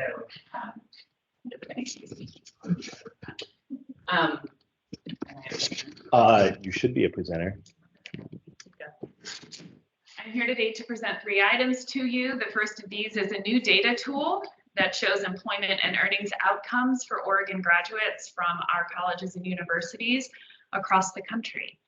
This tool is created by the United States Census Bureau, and Oregon is currently one of 23 states who are partnering with the census on this tool.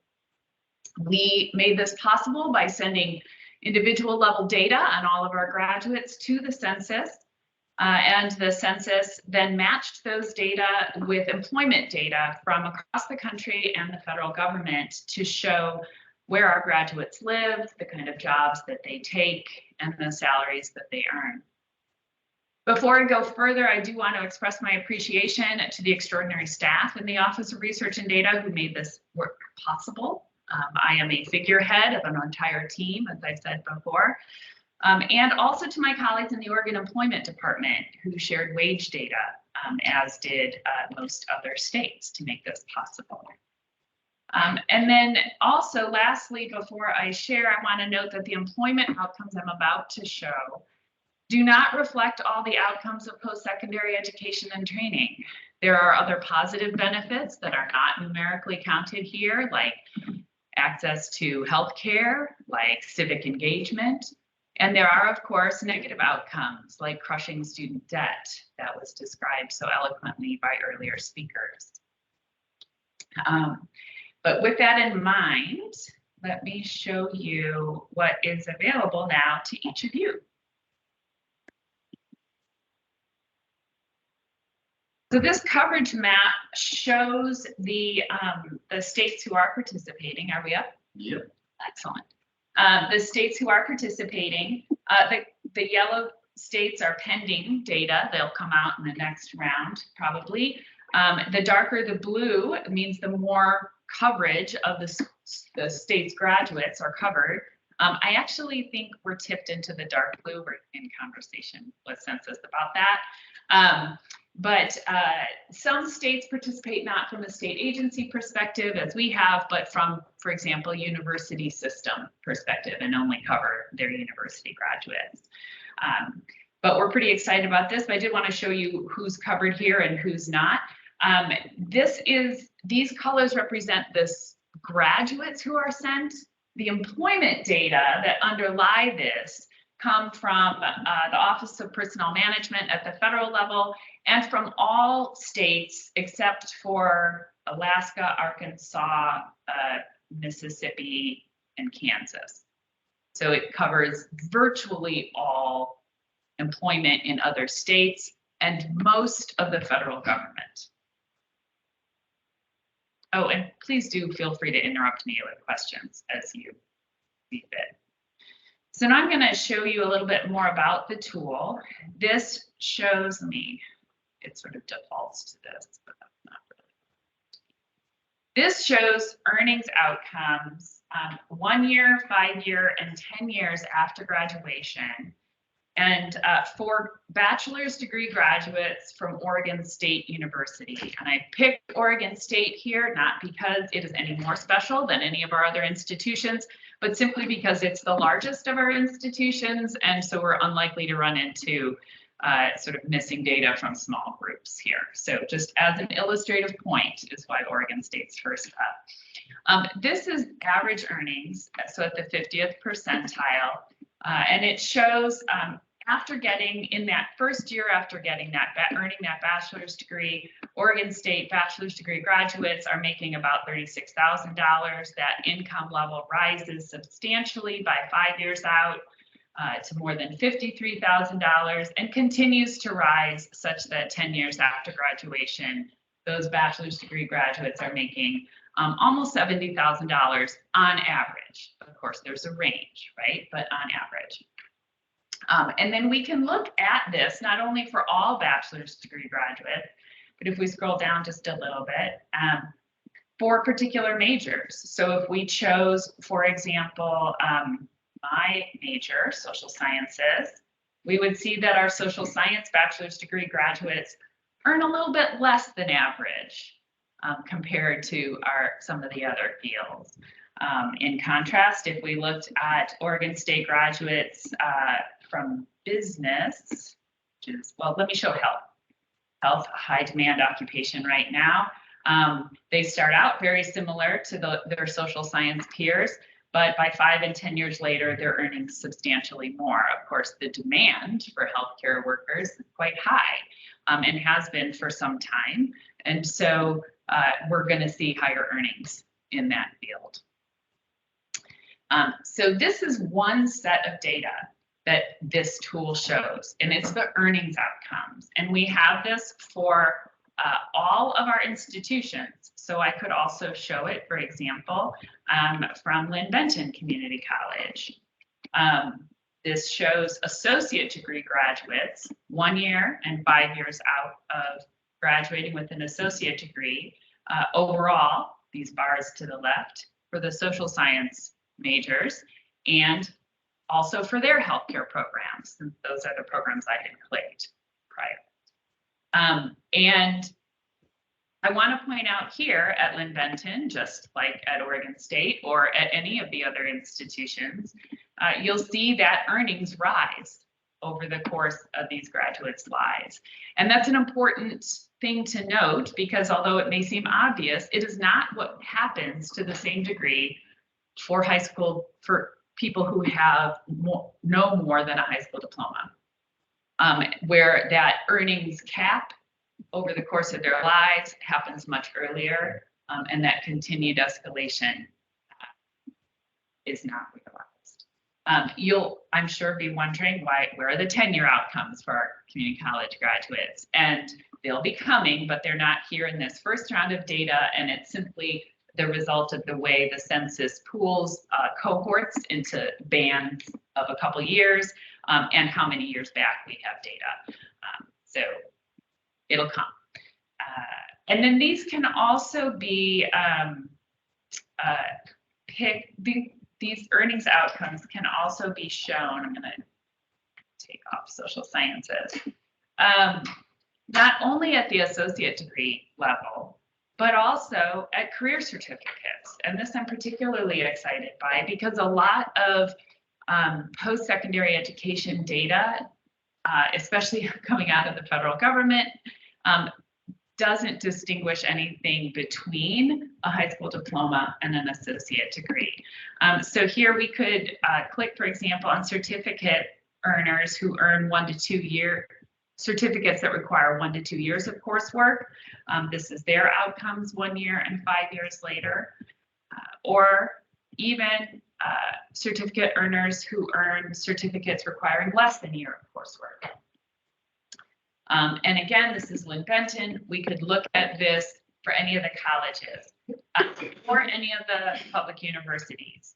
I want to point out a few particular things about the earnings outcomes before I describe some of the other data in here.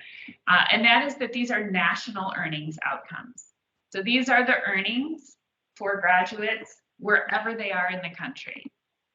I've chosen all cohorts, but one could look at an older cohort or a more recent cohort of graduates. They're all scaled to 2019 dollars. So you can make those comparisons over time. But there are also, you'll also see some of the unique contributions that our regional institutions make when you look at these kinds of data. So for example, at Oregon Coast Community College, their associate degree graduates are making more money. Why might that be?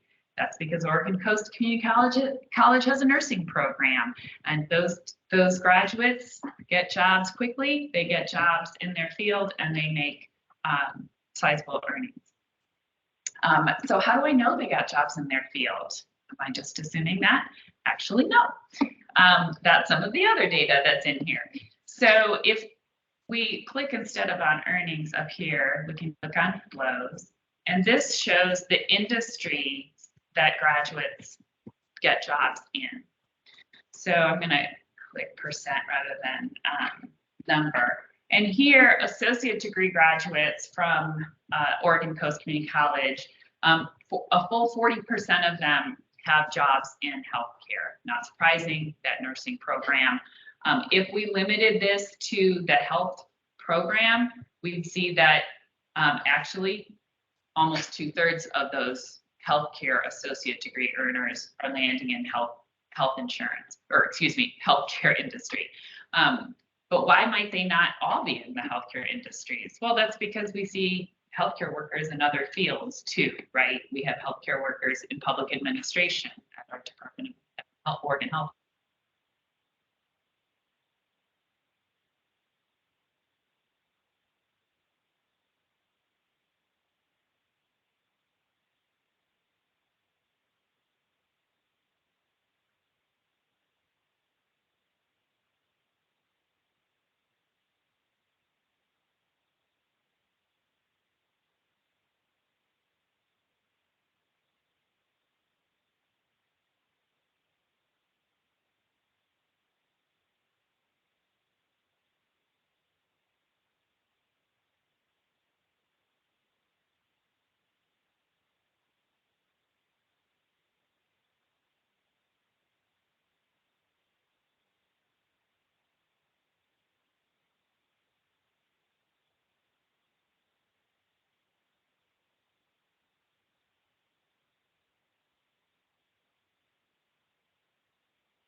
Somebody online just confirm in the chat that you're in.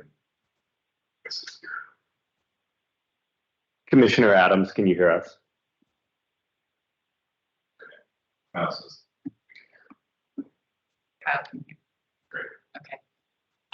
Thank you. I'm going to repeat the question for those online. The question, and correct me if I'm wrong, Commissioner Matthias, are these data useful for looking at the value of a program or the return on investment of a program, or for justifying a decision about what program to go into? Is that a fair reflection? Would you like to say that differently? Okay.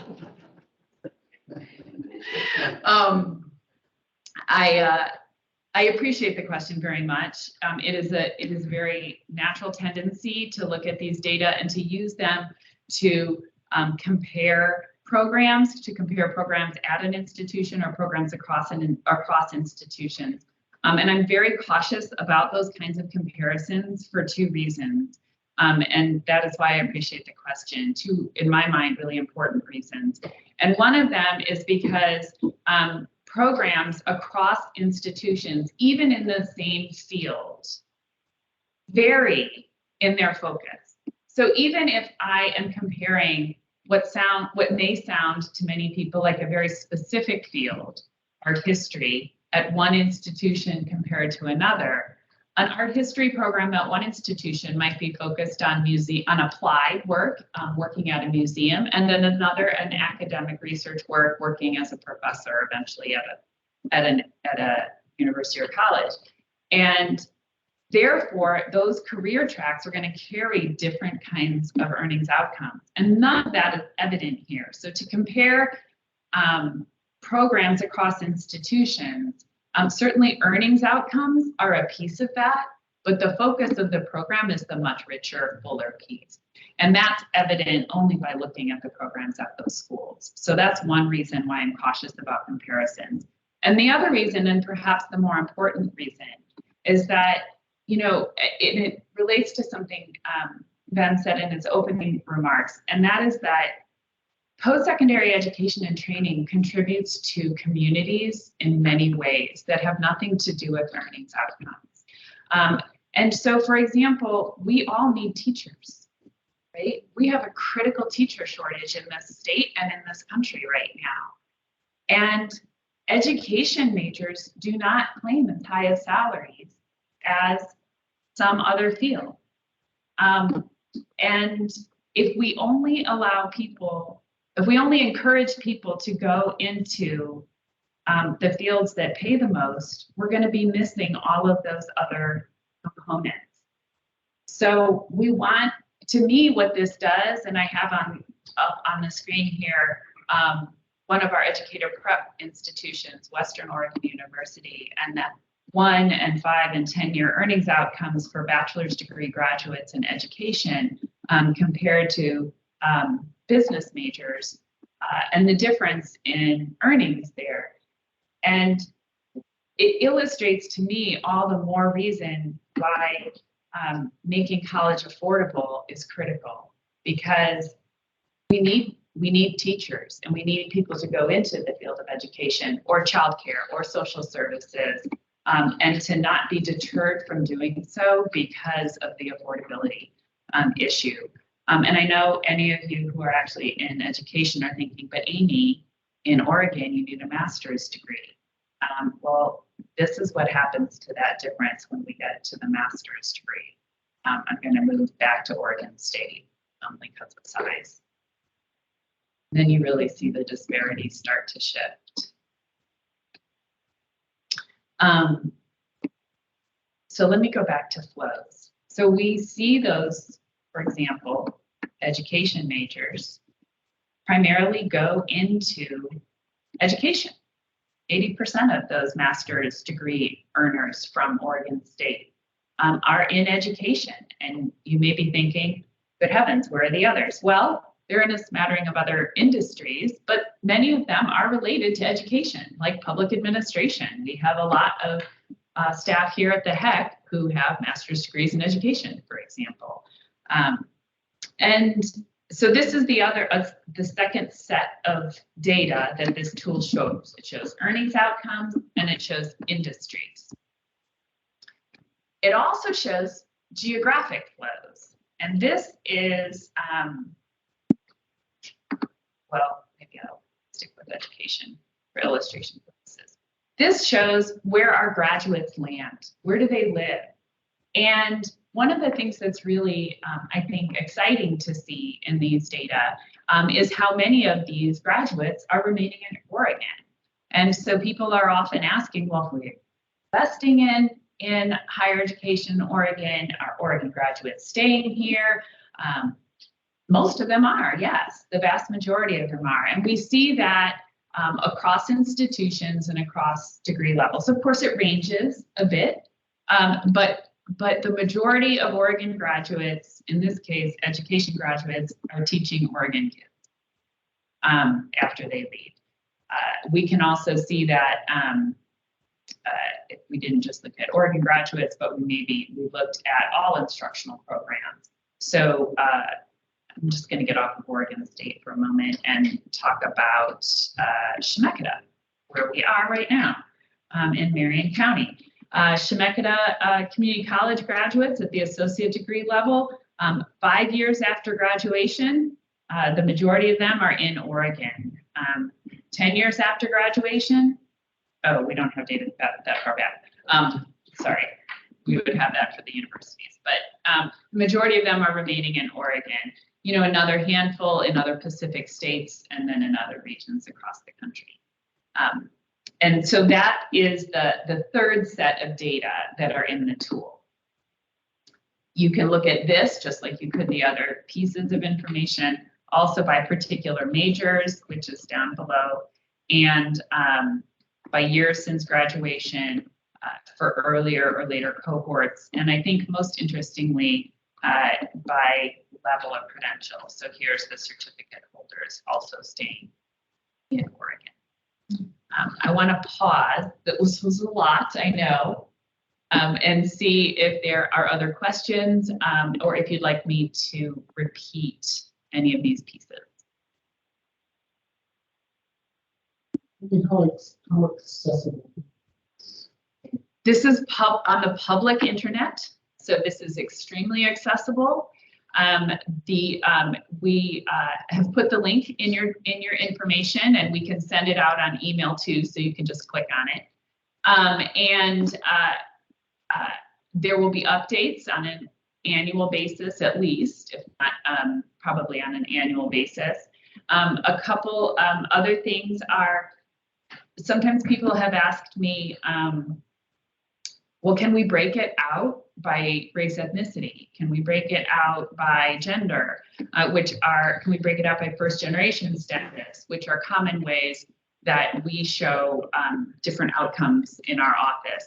And the answer to that is not yet. We have sent the census substantially more data than you see here. And we are part of an emerging coalition of the states who are participating to work with the census to prioritize sort of next things. Racial ethnic breakouts are certainly one of them. The census has a big lift because they have to do that in a way that will satisfy different states who have different needs. But we're working on that, yes. We have several questions. Commissioner Sapelli online first, and then Commissioner Halen, and I think Commissioner. No, I don't. Commissioner Sapelli. Hi everyone. I just had a really quick question. So, I mean, you already answered one of my other concerns. I had two, but then you already answered it, and I was wondering if this could be broken down by race and ethnicity, which was done. But then I also had a concern mostly because it seems like, I don't know why, but I feel like this would encourage students to choose some schools over the other, especially if the earning potential is higher in some schools than the other. But then I'm curious, is there somewhere in the program that tells the students, like, this is how much you're going to spend in order to get this earning in the long term, if that makes sense? Like a cost estimator, or like there's nothing like that in this tool? I'm just curious. An excellent question. Thank you very much. That is not yet in this tool, a cost estimator. We do have average cost of attendance overall for students at all of our public universities and community colleges. The latest year of those data and our snapshots should be going up online Friday or Monday. But it is not exactly the same as the cost estimator by program. It's really an institution level average cost of attendance that takes into account students' grants, the grants that students receive. That said, it is a very needed piece, and I long to give it to you. I don't have it today. Okay, thank you so much. Chair Cross and required to point my hand on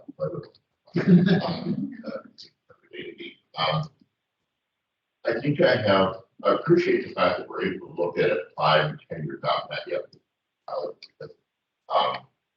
That first year information doesn't differentiate much from minimum wage in this state. And so I think that's sometimes one of the reasons that students have second thoughts about going to college. Can we show that trajectory is different than just going to high school? I think it's important to emphasize that. So I have a question. Cautioned us against interinstitutional comparison. I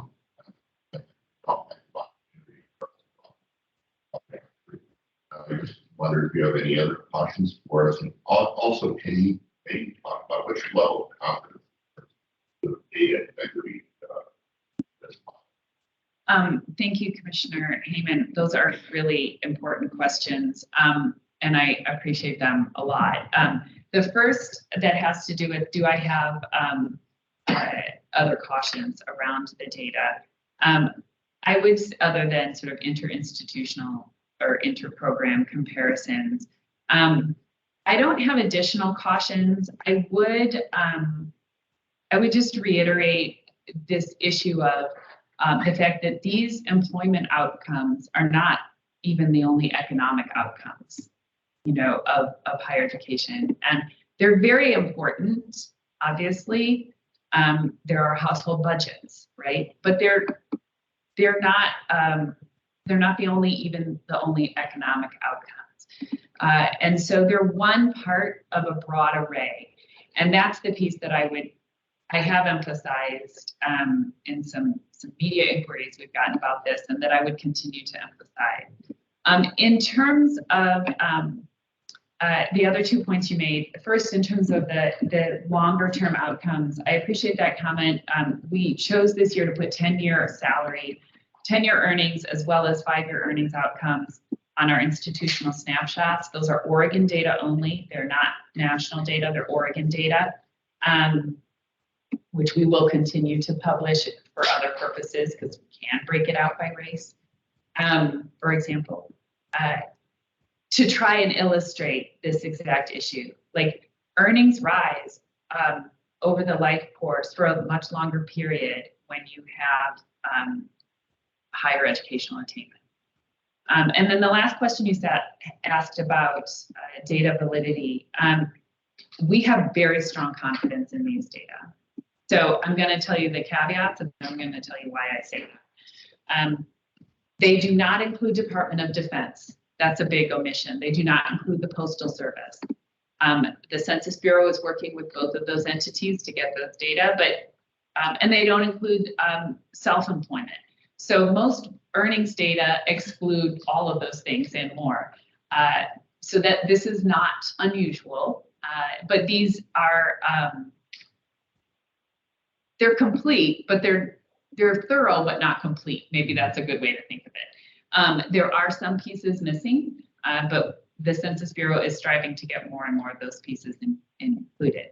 The other reason that I'm really actually quite confident in the data is because we had a period of a month to vet the data, and both our colleagues at the Employment Department and we did a lot of digging in the data, and we're not surprised anywhere along the They were very consistent with our earnings outcomes in Oregon.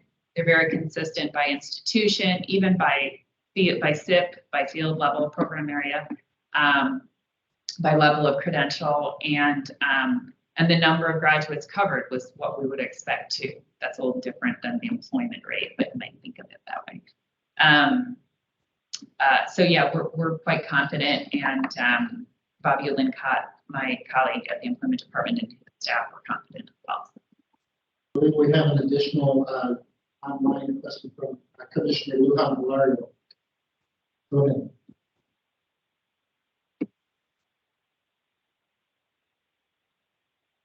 Commissioner, are you with us?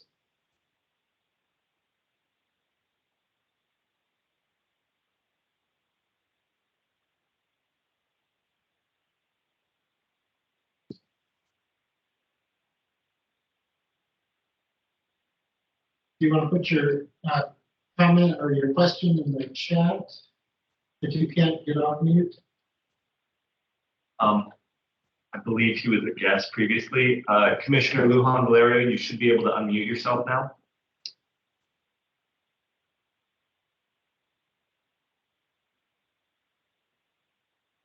Why don't you work on that and we'll come back to the, I just had a thought.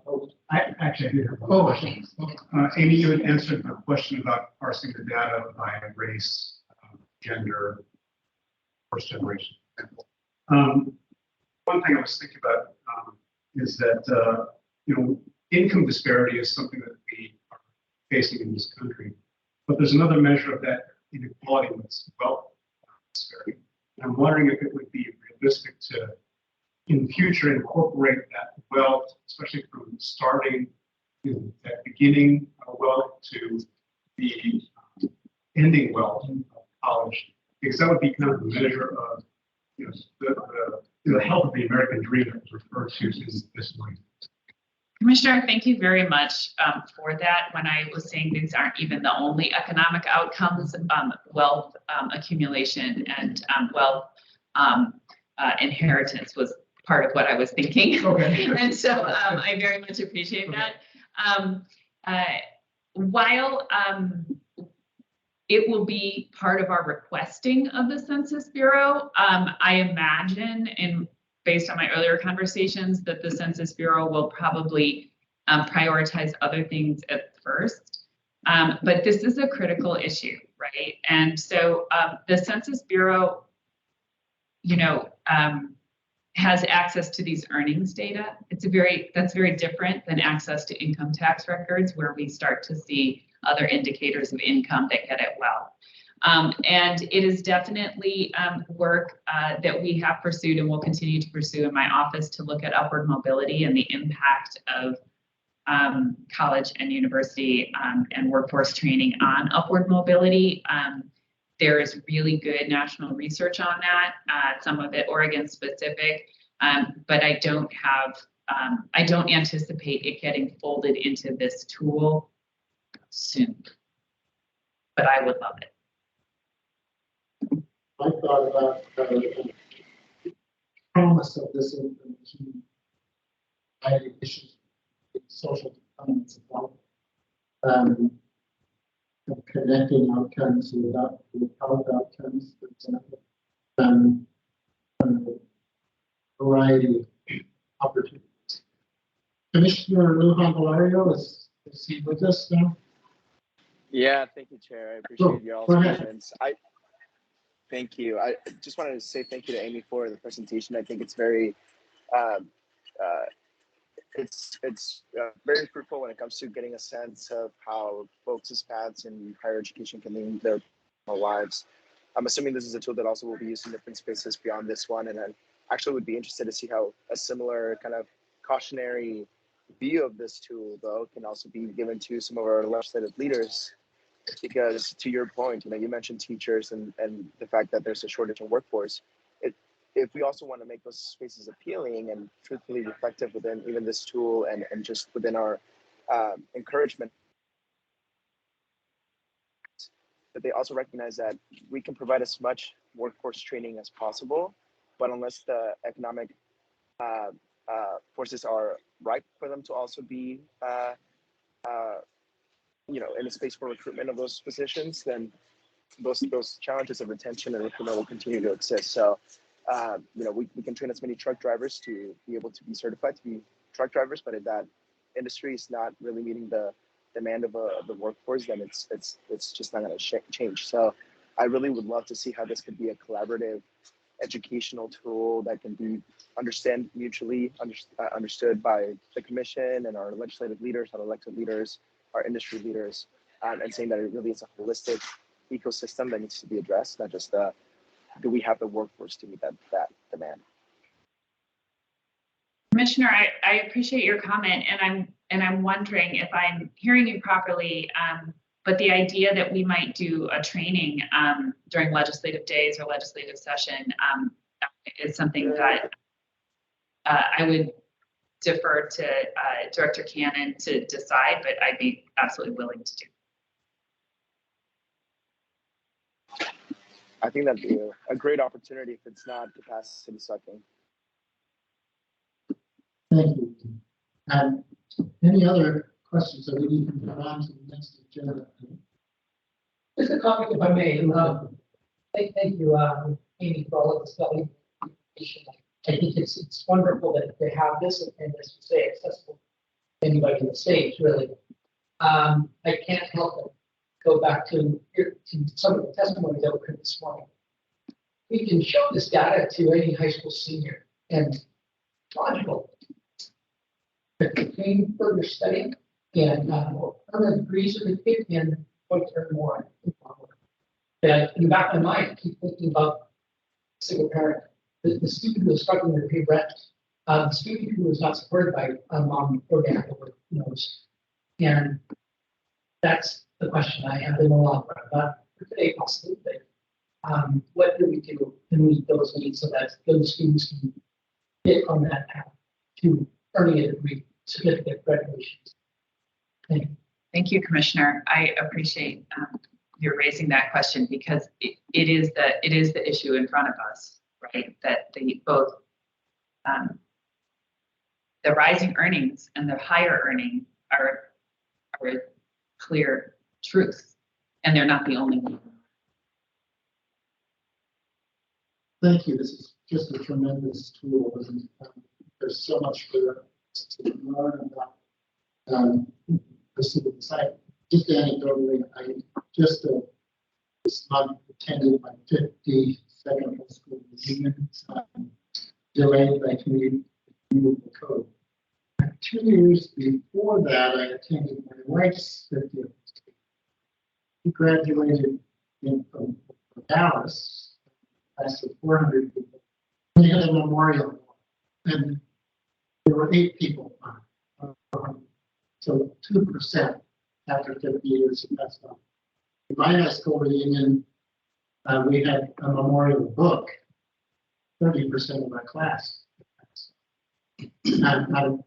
So there was 100 in my graduate class. So the poor rural area of the country, I think there maybe were 10 of us who went on to college, and maybe only a half dozen graduated. Maybe 3 of us, I think, with advanced. I think there's a deeper story to tell here, and boy, I'm glad you're pursuing it. Chair Cross, and my condolences. The next docket item in front of you is the tuition equity report. This is an action item that requires your approval or disapproval for submission to the legislature. The statute that governs this report requires the HECC to tally the financial impact on the universities of a program that allows, let me stop sharing this, I just realized, of a program that allows certain veterans and non-citizens to pay in-state resident tuition when they otherwise would not qualify for in-state tuition. The veterans and non-citizens who are eligible for this program are essentially those who grew up in Oregon and went to Oregon K-12 schools, but who would not qualify for in-state tuition either because they had left Oregon for deployment in the armed forces, or because they are not U.S. citizens, having come to this country as a child without documentation papers. This program has been in statute since 2013, and the report shows a rising number of students participating for most of the last 8 years. The most recent year of data, 2021, showed a slight decline, which we expect reflects the impact of the pandemic on enrollment. But generally speaking, in the last few years, about 900 students, both at the undergraduate and the graduate level, participate in the program. The report tallies the financial impacts on the institutions, the universities. This is a university-only program. And those financial impacts can be either positive or negative. Universities might experience a positive impact of the program if students decide to go to school because the program makes it affordable to do so, or more affordable, probably more accurately, to do so. On the other hand, universities can experience a negative impact of the program if students would have gone anyway and paid out-of-state tuition, but now are paying a lesser amount. That would be a negative financial impact on the institution. We do not know the deciding factor for each of the students. That's not in our student administrative record data, although we would love to. I can tell you that in the last couple years of the program, that the data in the report show the total potential fiscal cost to the institutions is about $14.5 million. And the total potential fiscal benefit is just under $9 million. And somewhere in between is probably the real impact.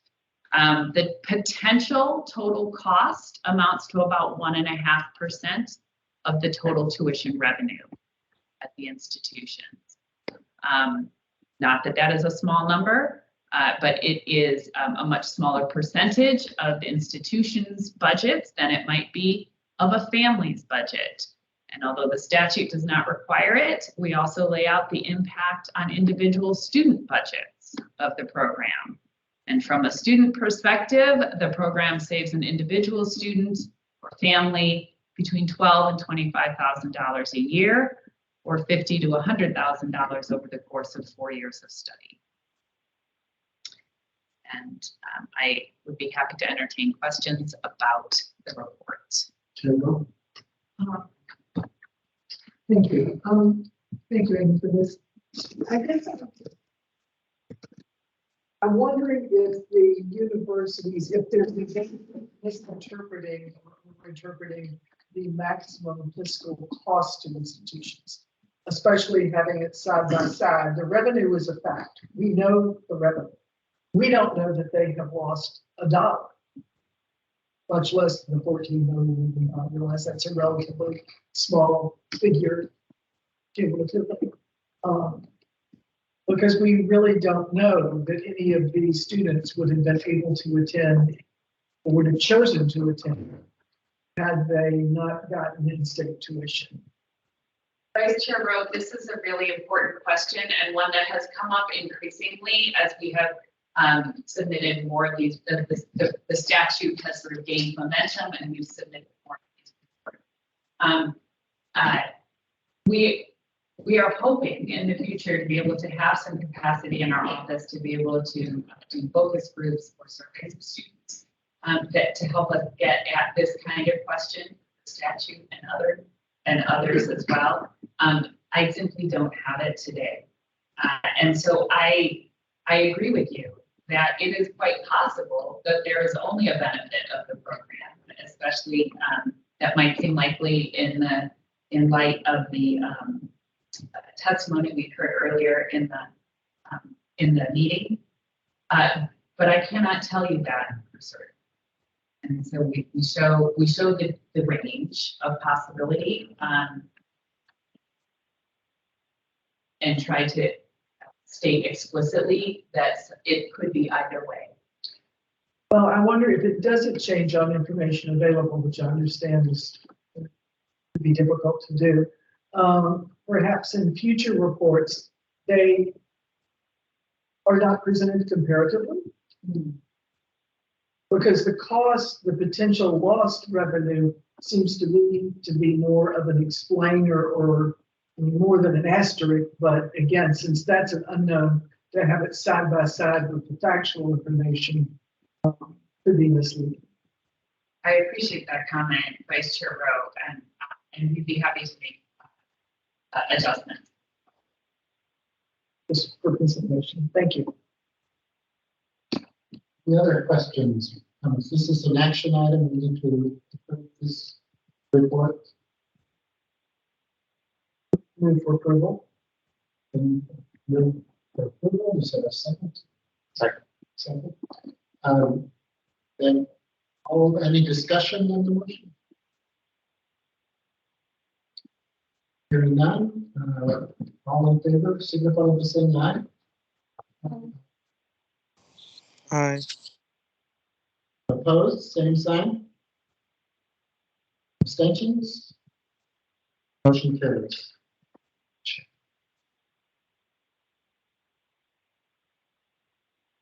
Commissioner Lujan Fleur, did you have a further question? No, Chair, I think I'm having some technical difficulties.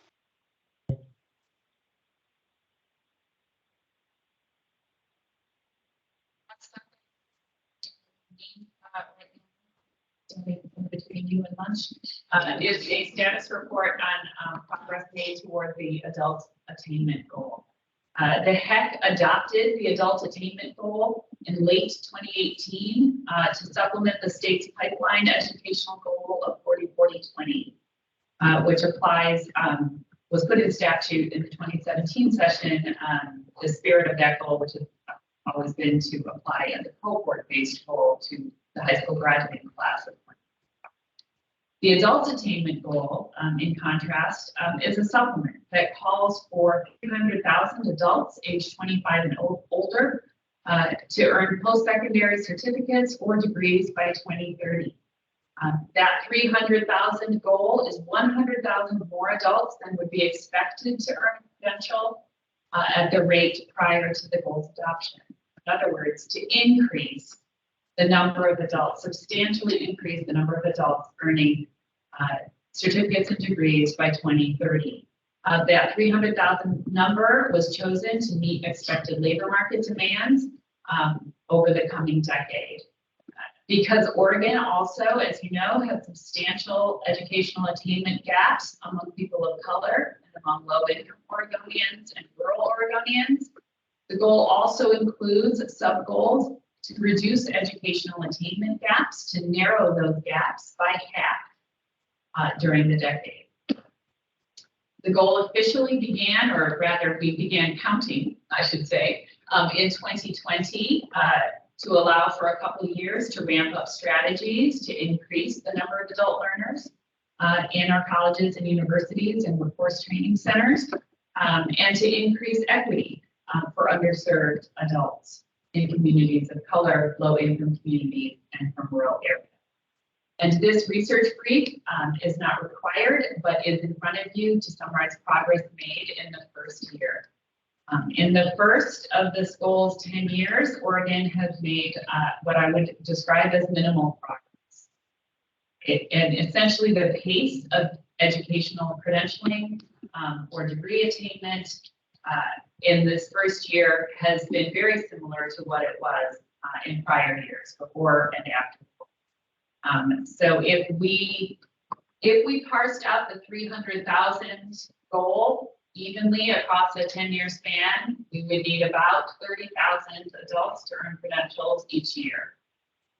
No one necessarily imagines this would be exactly the same each year, but in 2021, we just under 21,000 adult learners earned post-secondary. And because that only begins the period of the pandemic, and during the pandemic, as you know, enrollment fell harshly, especially among adult learners, much more steeply than among younger adults. We expect that the number of adults earning credentials in the next year or two, at least, is likely to decline. Regarding the equity goals that are embedded in the adult attainment goal, we have seen little or no narrowing of the equity gaps in this first year. Educational attainment has increased among all of these groups. That is the good news story. But because the increases are essentially proportional, the gap between groups has not narrowed. Of course, when the attainment goal was adopted, no one was imagining a pandemic, and that has undoubtedly dampened efforts. At the same time, I would say no one also imagined the strategic roadmap and Future Ready Oregon. And all of those things lay some changes in the landscape right now. I think there is certainly opportunity in front of us if adult learners are at the forefront and underserved communities are at the forefront of the actions described in the strategic roadmap to be able to turn this ship. But as you all know, educational institutions do not turn quickly. And so there is work in front of us to do. In addition, Future Ready Oregon involves investment in a substantial number of new Oregonians earning workforce training certificates. Some of those are already counted in the numbers in front of you, and some are not counted, but will be the result of new data collection that we undertake for Future Ready Oregon. So in our office, we see reason for optimism and also reason for concern. And that is essentially the summary of the first year. Questions? I just wanted to thank you, Amy, for this report and the detail in it. I remember how much we struggled to decide what the goal was going to be and to make sure that we can measure it and measure the progress, or in this case, not much progress, but at least being able to see how we hold ourselves accountable is crucial, and it's very helpful to see it. Also, from your office, as you look at this data, if you see obviously anything else that we can do, I mean, my concern is that when we talk about the underserved potential adult students and rural, hard to reach students, that maybe many of them just aren't interested in acquiring or in buying what we are offering. And so that's a whole different set of problems and barriers to overcome. But we can't just assume that they haven't seen it or don't know that it's available. They may just not want to access it and not see the benefit of doing it. So, Vice Chair Rowe, this is the question, right? Is in front of us in adult attainment. And I would commend to you and other commissioners, especially those who are newer on the commission and may not have seen it, the Adult Learning Advisory Committee final report from late last year that talks about strategies for serving adult Oregonians and describes a number of barriers in the way. I know that budget questions are in front of you, and I know that is, a key part of the calculus for a lot of adult Oregonians not to return to complete or even get a credential. and even today, we see that slightly more than half of the students are adult learners or over 25. And I think we always have to keep that in mind, because the natural assumption is that they are not, is that we're talking about an 18 to 25-year-old. That's just not true. That is correct. Any other questions or comments? Forgive me, this is a question that I'm going to ask. It's a little bit outside of my field of knowledge, but when I see that in this report, and thank you for this report, when I see that the way that we're looking at whether or not we're progressing on our adult attainment, there's a breakdown by race and ethnicity, there's a breakdown by income status, and by the rural urban divide. Is it possible to look at maybe the median household income by group, by race and ethnicity, or by the urban rural divide, to also see if the story of kind of stagnation has to do something like income by those indicators themselves as opposed to standalone? Commissioner Mattias, we absolutely could send those data to you and the commission and incorporate them into upcoming reports. They're definitely the data on attainment that we use to measure those gaps, those equity gaps, are census data, and we can certainly incorporate median household incomes. I think it would be very illustrative. Given the conversation testimony we had earlier, particularly, I think it was Elizabeth who talked about the perception of the cost of higher education and not even trying because it's unattainable. It seems like our policy level approach of funding students and increasing the financial aid there's a component there of it's a communications challenge. And how do you tell the story that the cost of education may not be the cost of education? The relationship of the outcomes that we talked about earlier may look very different. Financial support versus lack of financial support. And in your question, what triggered it in my mind is that the folks are making decisions largely on their pocketbook in the reality of the moment. And is there, this is just a rhetorical question, is there a possibility that there's a greater story to tell for those who are eligible for assistance, who may not know that they're eligible, or where there are there may be possibilities of resources that that people who've spent all of their lives working for everything they have are reluctant to take what would be considered culturally as not even applying for financial assistance. Even the notion of something being need-based begs this question about whether or not the supporting higher education, where do you invest your dollars so that there's more accessible? And I'm just thinking about it. But then, thank you for informing our thinking out loud. And this is valuable. I appreciate that, Chair Cross. And if I may, I just want to point out one new measure that we are incorporating in this year's snapshot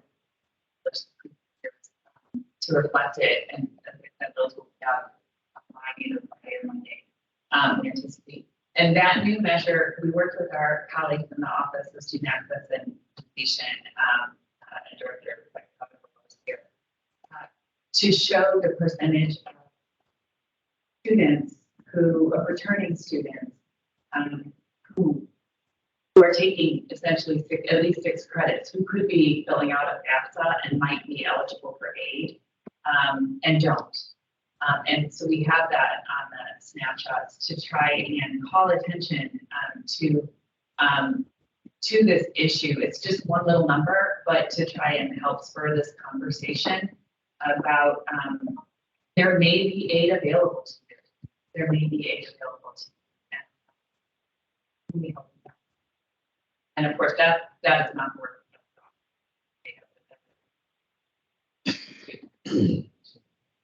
Thank you so much. Well, we're at the point of breaking for lunch. We have a longer lunch planned. In part, we have photo opportunities.